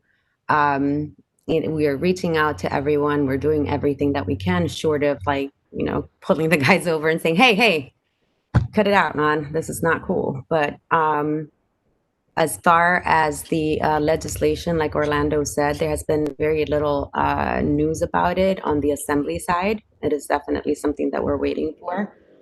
And that's all I have to say for now. We will be, by the way, hosting a domestic violence event. I don't have all the details yet, so as soon as I have it, I'll send it over to the board so you guys can help us distribute. And that's it. Thank you. Thank you very much. As you know, we did pass resolutions last year surrounding domestic violence issues. So anything we can do to support and help advertise this issue, particularly because domestic violence is not just partners living together; it's also senior citizens. And in the midst of COVID, we do have to make sure we are equipping our community with resources and knowledge on the issue of domestic violence, which wasn't really discussed in great detail by the precinct, but we have received updates and complaints or concerns about how they're responding to domestic violence issues in the midst of COVID when everyone's at home dealing with this issue of confinement. All right, so thank you. So thank you very much. Send it to the office. We can most certainly e-blast it out once you have that with you. Hi, Curtis. Can you hear me? I can hear you, yes. Okay, perfect. I'm calling from my work phone and I have the computer with the, it's a mess, but I'm here. Hi, everyone. Ellie from the Manhattan Attorney's Office. Before I start, I wanted to share that I noted Alan's questions down. I do not have the specific details regarding a search warrant, why we didn't get one, or if we could actually get one for that investigation that Captain Palmer discussed and touched base on, but that's something that I can try to get some information on. If there is an open investigation, sometimes we're not allowed to share additional information, but if there's anything that I am able to share, I will do so most likely next month, or if not, I will email Curtis so he can pass it along to you and the rest of the board members. Before doing so, I will probably reach out to Captain Palmer. Hi, Captain, to get more information because I'm not aware of it, if that's okay with you. I think he must have dropped off. Yeah, but I'm addressing Alan because I know he had a couple of questions regarding. Oh, yeah. I was about to type you a note, but thank you very much. And even if you can't address a specific investigation, if you could provide us with a general answer as to the ability to use and then pursue search warrants in these kinds of situations, that would be really useful for us to know, because if it's in a toolbox, which I think it should be, that's great. If it's not in your toolbox, I think we all would kind of want to know why. For sure, and that's why I wanted to make sure that you know that I heard your questioning and that I am sure. And I do. I appreciate that. Valid, and I will check in with my office and I will try to get back to you as soon as possible. I will definitely reach out to Curtis and keep him updated. That's fabulous. Thank you. Thank you. Thanks for recognizing that. Of course, and I also want before I go, I want to be respectful of everyone's time, so I'm not going to take too much of it, but I wanted to highlight a little bit of our summer and then move on to events that are coming up. Before COVID, before the pandemic, and everything that's going on, I spoke at this meeting about our summer internship programming and how excited I was to have people from the community to join and be part of it. Because of COVID, instead of having a 2-month programming in person, we had to bring it down to a 2-session, 4-week programming. However, to be our first virtual programming, it was very successful and the students joined it, loved it. The students were broken down into 2 different cohorts, a career cohort and a policy cohort. In the cohort, the student had the ability to come up with their own public safety campaigns, such as human trafficking, domestic violence, presenting not only to the DA himself, but also to other leaders in my office. And because the program was so successful, we are trying to have a similar programming for the year, maybe the fall, if not the spring. So if we are able to host a similar programming, I will be back here to share that information because it was so refreshing to see young people speak on topics that they're actually passionate about. They picked their own topics, they did their own research, they worked very closely with ADAs, professional staff in my office to come up with these campaigns. And I'm just sharing it because it was very refreshing, even for me. And I would love to see more people from the Washington Heights and Inwood community be part of this program. Next, Curtis mentioned domestic violence. As you all know, next month is Domestic Violence Awareness Month, and my office takes it very seriously, not only by prosecuting hard cases, but also by educating the community. Every October of every year, we do a whole outreach campaign where we offer a 30 minutes up to an hour presentation / training. I say training because if an organization is interested for the staff, we can provide a training. If you're interested for parents, we can provide a workshop, not only to bring awareness to the issue, but to also learn about different resources that anyone who might be a victim of domestic violence, where they can go, how they can get help. So if you know anyone that might be interested in this workshop/training, please let me know. I'm gonna put my email in the box so you can, inform me of it as soon as possible. During this meeting, I heard a lot about gun violence, how there is a spike citywide. It is a big concern, not only from my office, for NYPD, for Manhattan, for the Bronx. It is a citywide issue. And because of this, we are working very closely with NYPD to host a gun buyback event.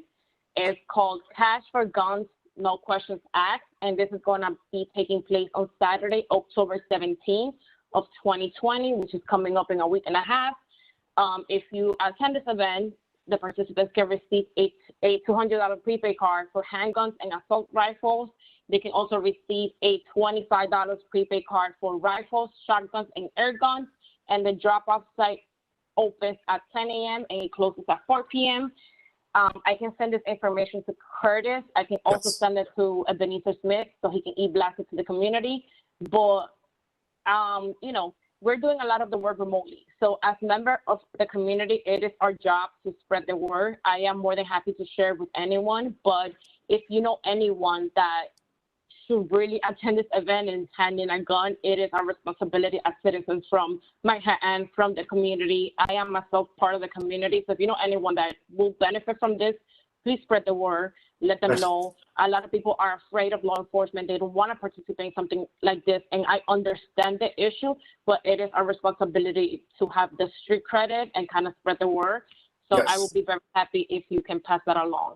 Well, certainly. Thank you very much. It's good to hear that there is a buyback program and it's happening soon. Is that is that Manhattan? Is that north, or where is that? Where is the drop off? It's going to be in East Harlem, and some concerns were raised that we're interested in having it in West Harlem, and I understand that every community wants to have a gun buyback event, and I believe it's picked based on what community is having the larger issue. I believe 2 years ago we had it in West Harlem. I do know we had one in Washington Heights. I do not recall when. It's a yearly event.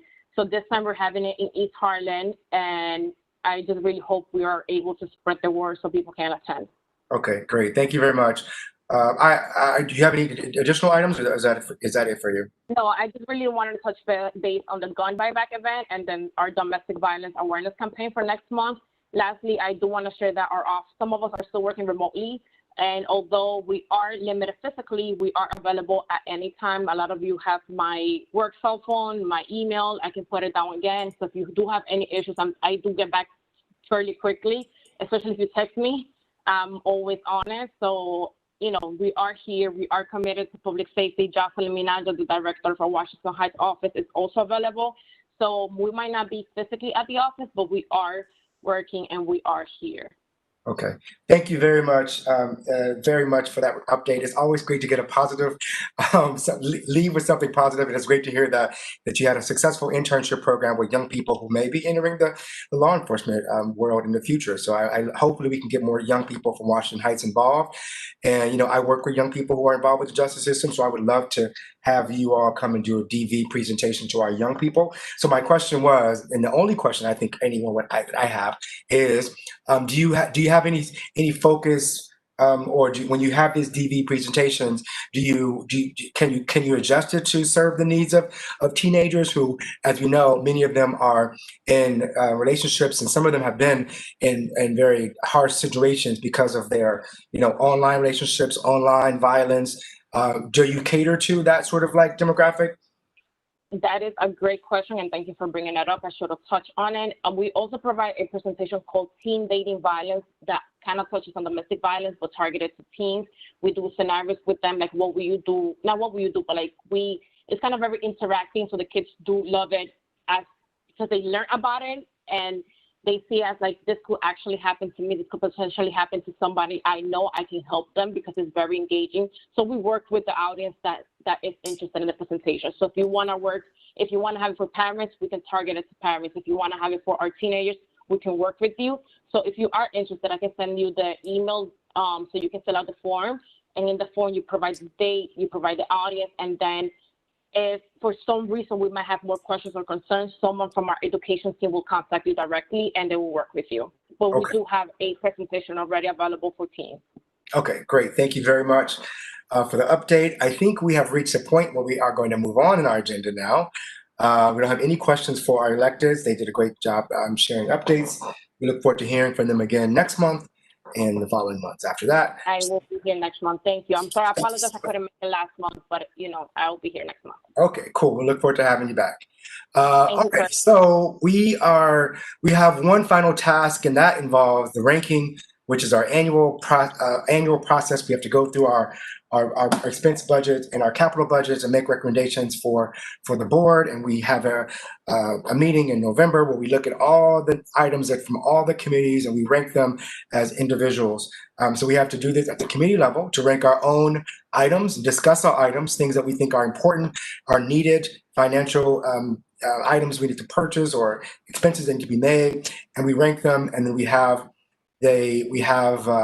yes, the public can give us input. So you're here, you can give us input on those items as well.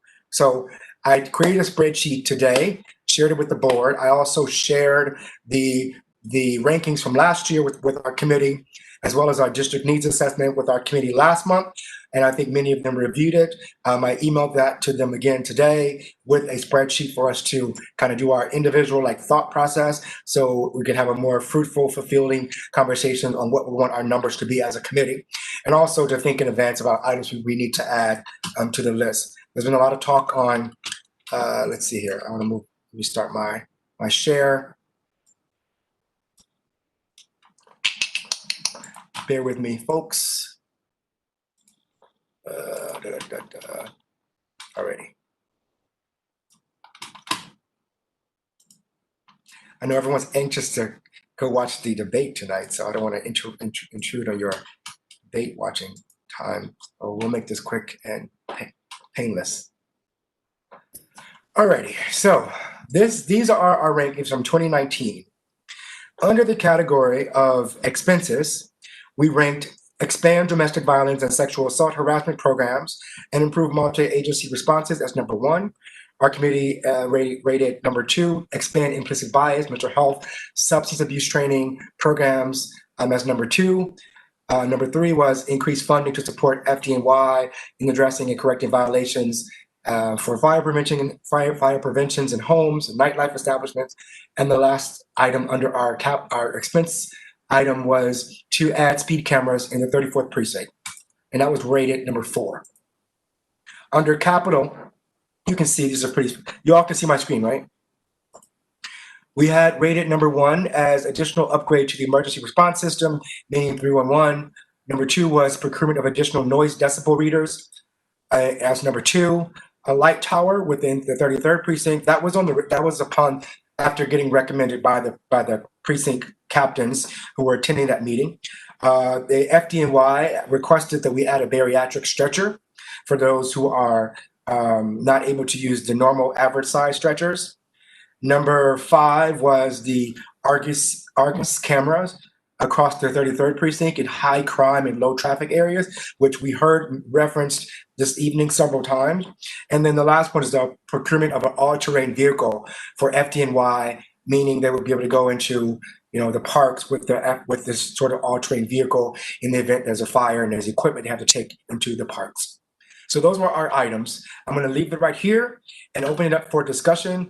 First, this is a committee activity, so our committee members can go first with their comments on these items. Curtis, I have a couple of questions / comments. Okay. Okay, so do we want to go item by item, or should I just speak generally about the items? Yeah, I mean, it seemed like you made your rankings. What a ranking for particular item for family list, what for Okay, so I definitely I had some trouble with the rankings for the capital items. I definitely think that the 311 response system and the Spanish language option should be number 1.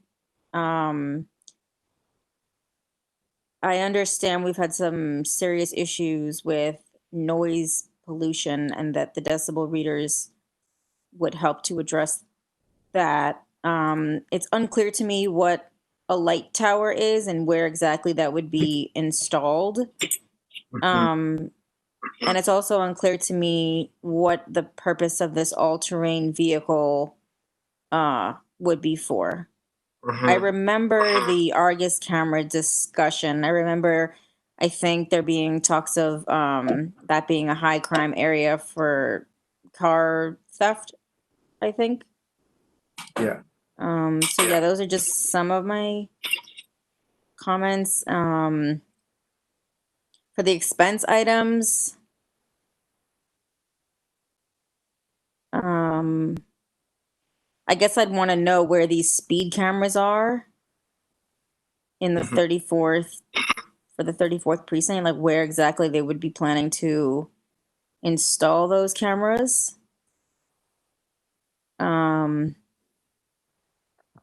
Okay. Yeah, those are just some of my initial thoughts. Okay. Are there any other comments from our other committee members? Yeah, I mean, I think they were all, it's really hard to choose among all these really important issues. And actually, even now I'm looking and I was like, oh, maybe I'll change some things. But one thing I did rank number one in the public safety expense items for a reason. The increase in funding to support the FDNY and addressing correcting violations and enhanced fire prevention. This is mainly because I want to raise some awareness about this. I mean, we live in my building is like a tinderbox, and we also have the restaurants there, and the restaurants have a bad track record of following the rules that are established for them outside or visibly. It makes me very worried what's going on, you know, in the restaurants themselves, and if they're following the correct rules and regulations there. You know, and I just felt that I didn't want this to sink to the bottom, so that's why I ranked that up. Do you think we need to add? It seems like nightlife is this a restaurant issue, or we need to change the word from nightlife establishment to restaurant establishment, or just add the word restaurant? Yeah, I mean, I think restaurant. I think, you know, yeah. I mean, yeah, I would say restaurant because I think that, you know, there are fire hazards related, and you know, we've seen you know, the tragedy in East Village where the illegal gas hookup exploded. You know, it's just it's concerning, especially since we've had so many fire issues in our buildings. Our wiring has spontaneously combusted. Yeah. Yeah. So I think one of the bigger issues there also is like as we enter the outdoors, the winter months, people are going to have these heaters outside. The heaters. Yeah, that they do pose a risk, and I think there's going to have to be some sort of like, how do we address that? How do we educate restaurants to ensure they have the right cords and their voltages, all that stuff. So I think that would fall under this item. Curtis, I have another comment, if I may. Yep. Just chime in. So I'm not sure if this is the right way to address this, but we've mentioned on several occasions the whatchamacallit, the adding mental health professionals to the staff of the NYPD and social workers and doctors. And so I'm wondering if we could include that here, if that's appropriate. Mm-hmm. Do you think we should change here? Reword it, maybe? Sorry, what did you say? It was an echo, I think. This item here. Or is it a separate issue? No, I think the issue was so it seems like that item is addressing the trainings for police officers. I guess are you asking me if the multi-agency response is addressing my question? Okay, I want to know how. Okay, I want to know how. What is your suggestion? Yeah, I guess I guess I would be advocating for the hiring of mental health professionals and or clinical professionals to the NYPD staff. Right, which actually falls in on funding. And also, this is not really.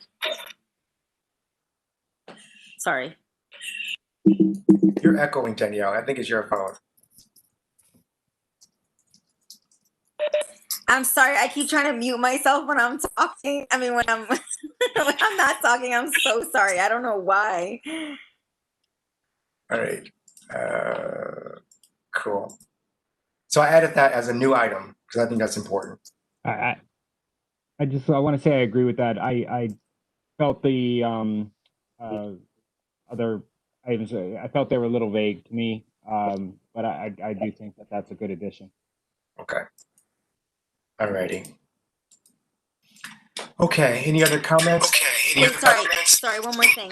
I also I know that last year we modified an item so that it would know. I think the item that we were just talking about is the item we modified because I think originally it was reading as hiring more NYPD staff. So I think in addition to, I think I wouldn't want to necessarily be advocating for hiring new staff, but I want the NYPD to be doing more of what they talked about earlier, which is like education on the streets around like bike safety and pedestrian safety and just like safety generally, kind of like with the FDNY point, like preventing fires. I just think that there's more that we could be doing potentially, like to help prevent some of the issues. Because I'm a bicyclist myself, and there have been a number of instances where I've almost gotten hit on Dykeman in the bike lane because cars are just turning too fast. So yeah, I think that we can add expand public safety like training programs or community engagement or education programs for NYPD and FDNY. Yeah, no, I think that would be really good, to the extent that they could go out preemptively to educate the public. Also, something that I mentioned, I think a while back too, was, or a question that I had was whether the FDNY collected batteries, and I think that they no longer do that. And maybe, I don't know, it's something that doesn't need to be done, but yeah, I wonder if we could bring that back. What do we want this to say? Expand public education programs on public safety issues. What kind? Are there particular issues you want them to cover in these public education outreach sort of programs? I mean, they mentioned fireworks. Yeah, I mean, I think fireworks, driving safety, I don't know, bike safety, just anything. I mean, I think that this would probably fall under the NCOs, and I think somebody else made a comment earlier about the NCOs and what they're doing. I forget who it was that made the comment, but I just think that like in general, perhaps we need more NCOs because I think that like there are only 2 of them, and oftentimes they are rotated out or promoted, and so perhaps we need to have more such that even when one gets promoted or moved to a different sector, there's still one person that sort of remains from like a familiar face in the neighborhood. And I don't know. So maybe we could address it in that way by adding more and advocating for more NCOs. So as an increase in officers, though, we're not advocating for more police officers. We're advocating for more sort of like programs and efforts to kind of improve relationships with the community, but not necessarily by increasing the number of police officers that would do things. But I think that's a good point. To cover, I mean, adding to expand public education programs on public safety issues. We're basically just saying they should be funding programs. The NCO should be doing this already. regardless of whatever number they have, they can add, these are low-hanging fruit items that they could easily invest in, we can easily invest in. And then a mental health clinical profession is only, that is adding a staff position, but it's not necessarily, it's a particular type of staff person.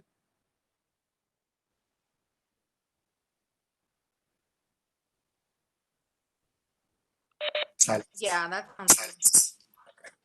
All right, are there any other items you want to add or remove? I don't know if we're going to get the actual locations of the cameras just yet. They were, I mean, maybe we can email them to ask them for locations they will put them at, but I think by the time this is reviewed and approved, it'll be something different. It'll be something different. Yeah, I don't actually like the speed cameras. I mean, I feel like sometimes even if you go a few miles over the limit, you get a ticket, and I've gotten a few of them, and it's kind of annoying. I mean, I understand the purpose is to encourage people to go slower, but I wonder if we could take a different approach by installing speed humps. Yes. I don't know. I just don't like, I feel like we have so many cameras already, and earlier the Captain Palmer was talking about, you know, ticketing, and I understand double parking, but I just feel like, I don't know, just because somebody has a car doesn't necessarily mean that they have, you know, all of this money to pay for tickets for double parking and for going a few miles over the speed limit. I mean, I don't want to, like, you know, justify the behavior that's illegal, but I also feel like I empathize a bit as a driver. Yep. Well, there were some comments from our community members about the speed humps. Claudia likes the speed humps. Bernard says the speed bumps won't do anything. So we are. So yeah, what are your thoughts on that, Claudia? You want to chime in here? I know you have some thoughts on speed humps. Yeah, so I think speed humps are great. I think speed humps can help a lot with the speeding for sure. I do think that cameras have a place as well. So on Seaman, for example, there's a bunch of speed humps all the way down, but it doesn't actually deter the cars that have, I don't even know what the installations are. There's something that makes them sound like they're speeding and they screech away and so on, but they don't actually Not being recognized here. sorry, there's some kind of an echo. So yeah, I think speed bumps are really good to help with the speeding, not necessarily with the noise. But I have also heard that the speed cameras help a lot with both items. Okay. Curtis, this is Cheryl. I've had my hand up and I'm waiting. Okay, got it. Okay. I want to jump in. Yes, and please. Say, why are the speed cameras only in the 34th precinct? I've been hearing these bikes zipping up and down the whole time I've been on this meeting. Every night, I'm on West 165th Street. And Broadway. This is a hot area. Why is the 33rd precinct not adding speed cameras? What is the reason for that? There is no reason for that. This is based on who advocates for, this is from last year.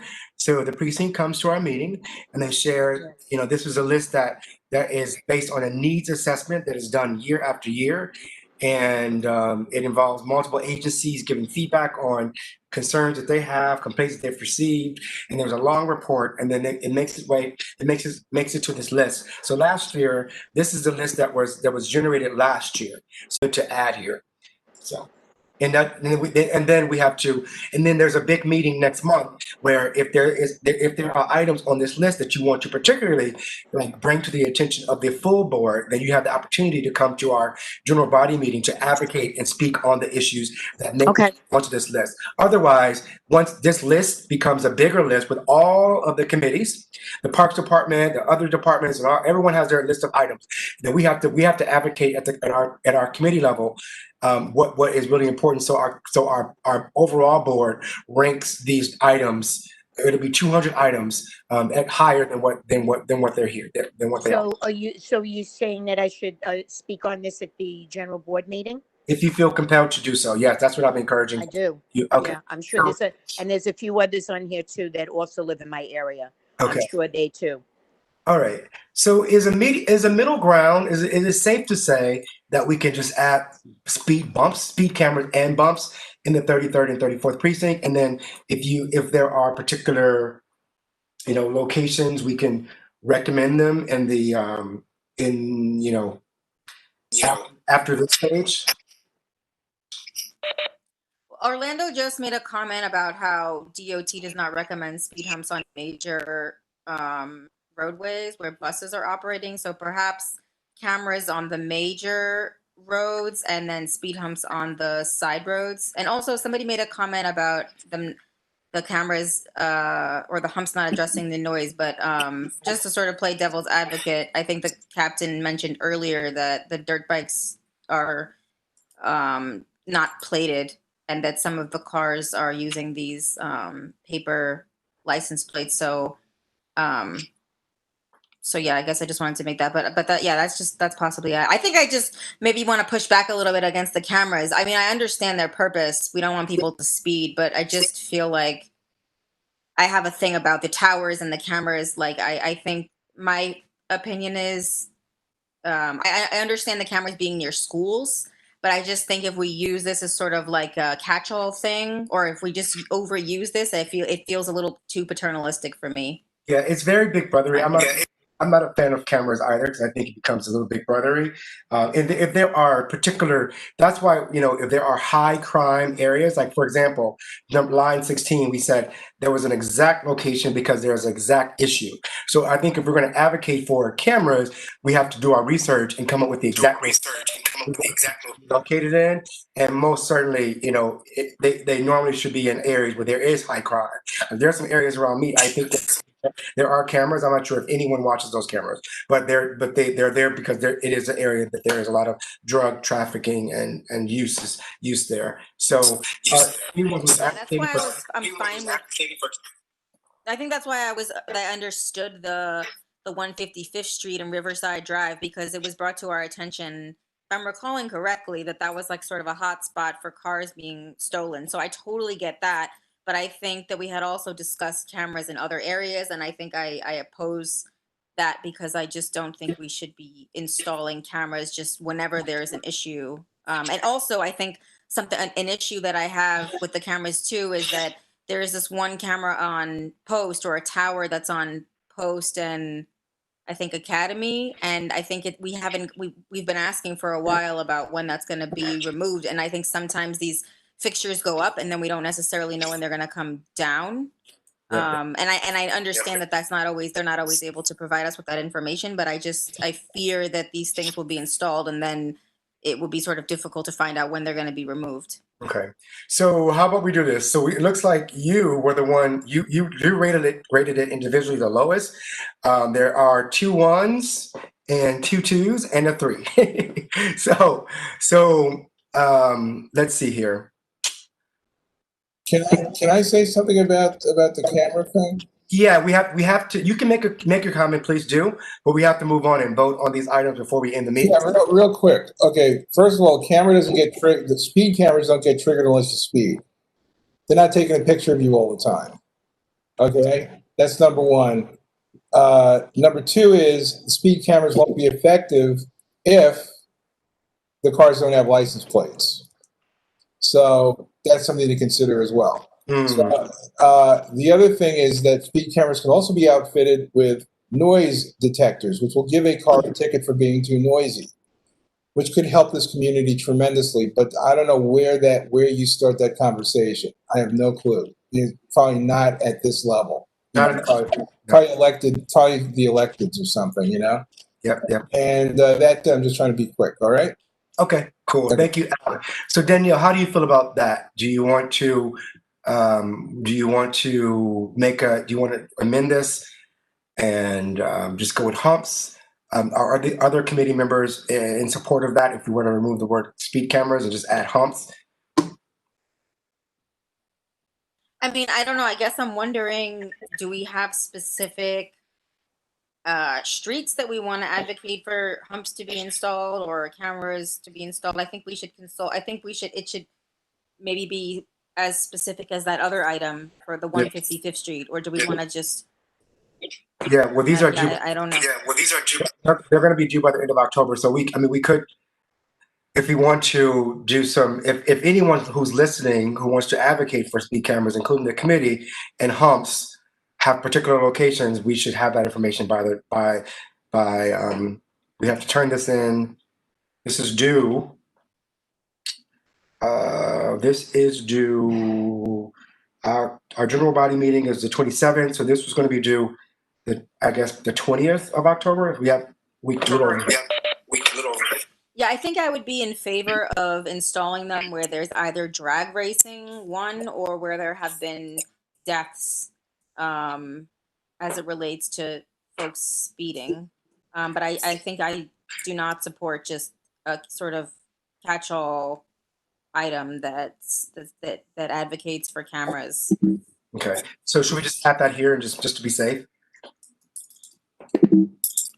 Yeah, I think there's been drag racing or where there have been deaths because it seems like that's what we're trying to address. I think the noise is not going to be addressed by the cameras, and also, as somebody just said, that it doesn't address the issue with the the dirt bikes or illegal cars. So I think that what we need to really hone in on what we're trying to get at with the speed cameras.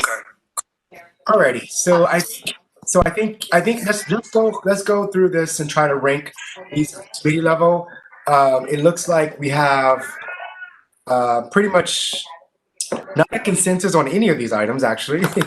So, you know, last year we gave domestic violence a 1 at the committee level. It seems like we have 3 2s, 1 and 1, so it looks like it'll be within 1, 2, or 3.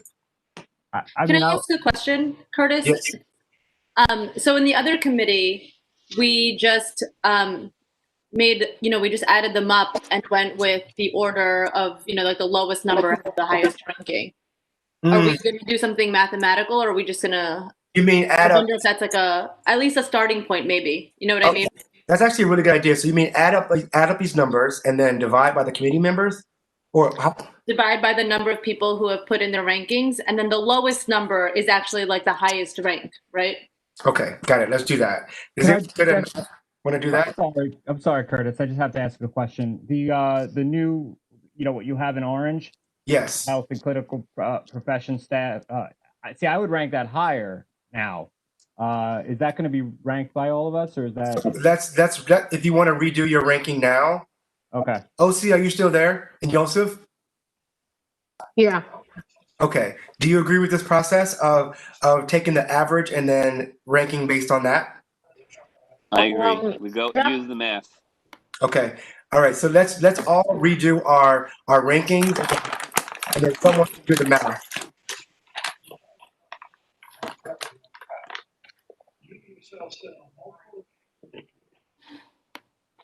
I can just put in a formula at the end. Okay, perfect. Thank you.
OC, I think I might have accidentally modified your rankings. Can you just double check?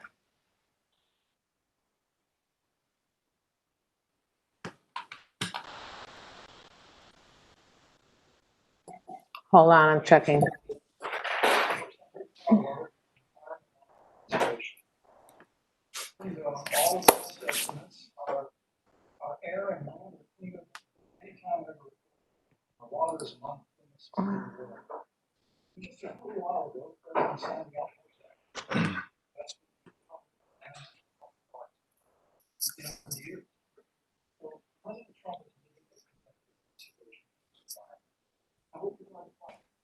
Curtis, do we still have the 33rd precinct captain on the phone? No, they're. I mean, on the.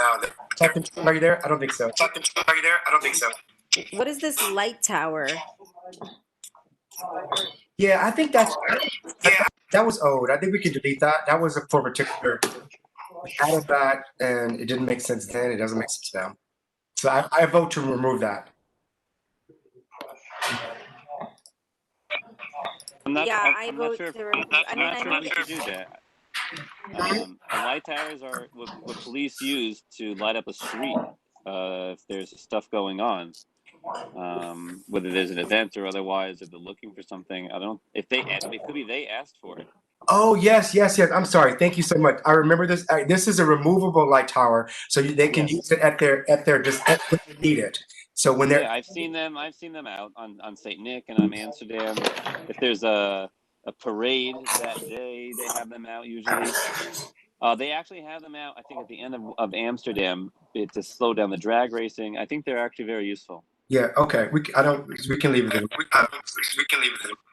So these are not the same lights that they have by the Dykeman houses on Harlem River Drive? You mean on 10th Avenue, right? Yeah, on 10th Avenue. They usually It's actually a set those light up. tower. I think this is not just lighting; it's a light tower. I think you can have someone stand up there, perched up there, looking out. Okay, because I think the Danielle, the lights on 10th Avenue, my understanding it's belong to DPR, to the Parks department, not to the I guess I just want to NYPD, but make I'm not sure. Yeah, I guess I just wanted, that's why I wanted clarification, because I wanted to know if it was just for lights or if it was that same sort of tower that they installed, that they have on Post and Academy, and the same one that they have on, that they had on Sherman and somewhere for a bit too. Like if it's one of those towers that a person can sit in, or if it's just for lights. There was one on Sherman and Academy. I think it's sometime. both. I think it's a light tower, and a person can be there on the top. That's my impression. Either way, I don't think we should erase it, just because we're not exactly sure what it is. I can add, these towers have multiple uses. I'm reading the comments. And so somebody mentioned, like, if there's a block party or something, they want to keep the lights on bright on the block party. If there's a rash of car break-ins on a block that's particularly dark, or something else on a block that's particularly dark, they can ask for and assign these light towers to that block so they can light it up better and patrol it better for a period of time. I actually spoke to one of the NCOs in the 3-3 about it. They're articulating, so they go up and they go down to be moved. And most of them, I'm not sure all of them, but most of them do have a compartment in which they can put an officer on surveillance. So they're very useful. Okay. All righty. Are we finished with our totals? Our averages? Oh, I think we have a little more computation happening here. You know, one thing I think really needs to happen with this process, I watched CB10 general body meeting today, and also CB9. They send out a survey to the community and have the community do the survey. So it's not just like committee led. It's actually something that we're getting information from the community about their particular needs, and then we use that information to make our decision. I think this process needs to evolve next year. Wow, this is awesome. Yes, please.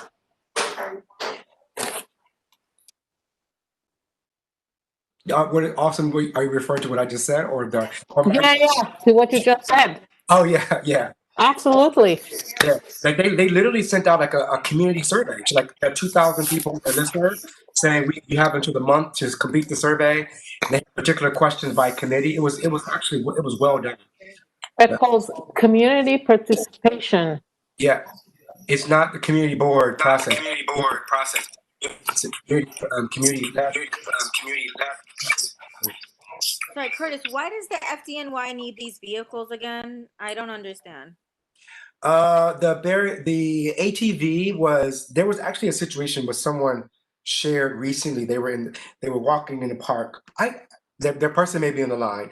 There was someone setting fires in the park, for example. It's very difficult to get a fire truck, to get equipment up into the park in some of the areas. So this sort of vehicle they will be able to use to transport any material they need when the fire truck can't get into a particular area. So just imagine one of those little fast-moving ATV cars, but for FDNY. I can speak about that if you like that. Yes, please. I was way back in the park, and it's very difficult to describe exactly where it is, but it was way back, actually where my classmate Sarah Fox was found murdered in 2004. Which, if you know where that is, that's under the Henry Hudson Bridge. When you take the path back through the park to get to the soccer fields, I don't know, at the top of Manhattan. It's about the northwest corner. So first of all, it's difficult to describe. Second of all, when you go back there, it's a pretty thin path. And so there was a mentally distressed person who was approaching people, stealing their masks, stealing their hats, stealing backpacks, just taking them. And he was also setting fire to things. And so there were two issues there. One was he was setting fire to things and the park was at a risk of having a fire there. And I realized that in the parks, in Fort Tryon Park, there had been fires earlier that week. And the second issue was this was a mentally distressed person, and how was an ambulance going to reach him? And so an ambulance did come eventually. That ambulance had a lot of trouble getting into the park, first of all. So they're at Indian Road and 214th Street. There would be an entrance, but there's cars that are parked there, so it had to go down by Indian Road, and there was no way for the ambulance to get up into that area, and there's no way that a fire truck would have been able to get up there. Instead, people tried to help out in the backwoods with making sure there were no fires and getting the person down to an area where he could be helped. Yeah. So that's basically that's one perfect example of why that they advocated for that last year. Does that meet your answer? Yeah, definitely. And thank you for sharing that. And I'm so sorry about. All right, Mariela, do we have are we ready to could you insert the numbers, Mariela, into column E?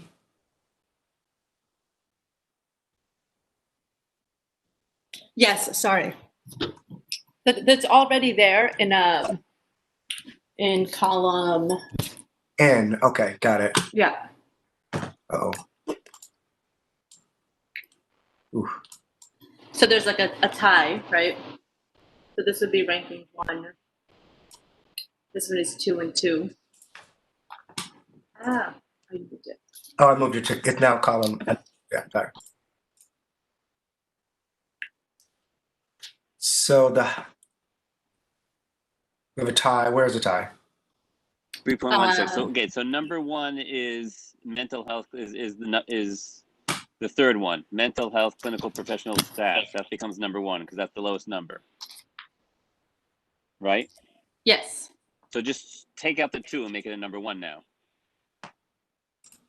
And then we need to decide what becomes number 2 and what becomes number 3. Whether it's implicit bias, mental health, or whether it becomes the speed camera humps. Someone wanted Gabriella, she could break the tie here, but she's not here. Are there any other any other general members here? No? Okay. Okay, well let's okay, all in favor of the expanded implicit bias mental health item being number 2, say aye.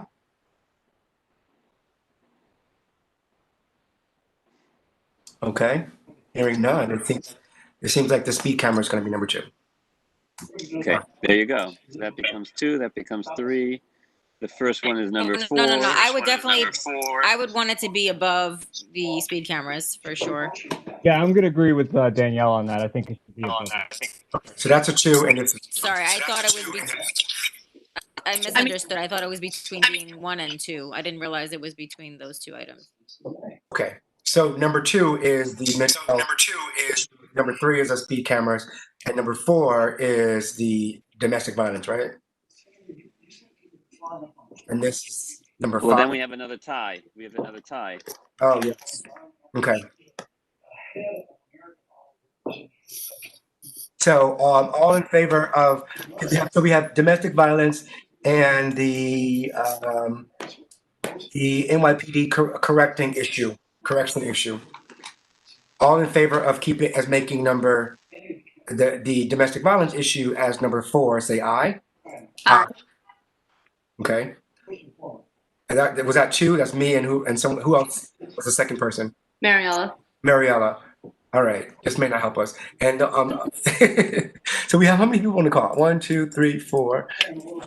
2, 3, 4. So we have 5 people. So it's only 2 people. So I guess number 4 is going to be, it becomes this. And this becomes number 5. And this is number 6. Does that seem accurate to everyone? Yeah, and we only have one tie on the bottom list for the final for number 6. So this is number 1. This is number 2. 3. No, one more down. Wait, I'm sorry. What did I do something wrong? You put 3 in the wrong place. Yeah, that's 3. 16 is 3. And Okay. Okay. So number 5, light tower or terrain vehicle. I vote for terrain vehicle as higher than the light tower. I do also. Mariella. I agree, Curtis. Okay, so that's 3 people. That's 3 out of 5. Okay, job well done. Okay, so this is 5, and this is 6. Alrighty, cool. I'll submit these to the office. Thank you all. It is now 9:51. Are there any items for announcements or new business? Hearing none, the meeting is officially adjourned. It's 9:55. Enjoy the debate tonight, everyone. All right. Thanks, Curtis. Take care. Thanks. Thank you all.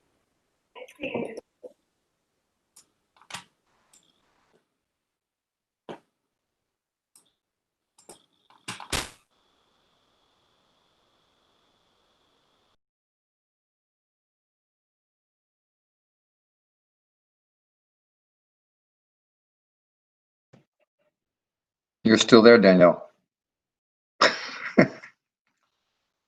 Oh, me. Yes. Hi. That's so funny. I was like, Chitu. There's only one time I've ever heard that name in my life. Who is this woman? Yeah.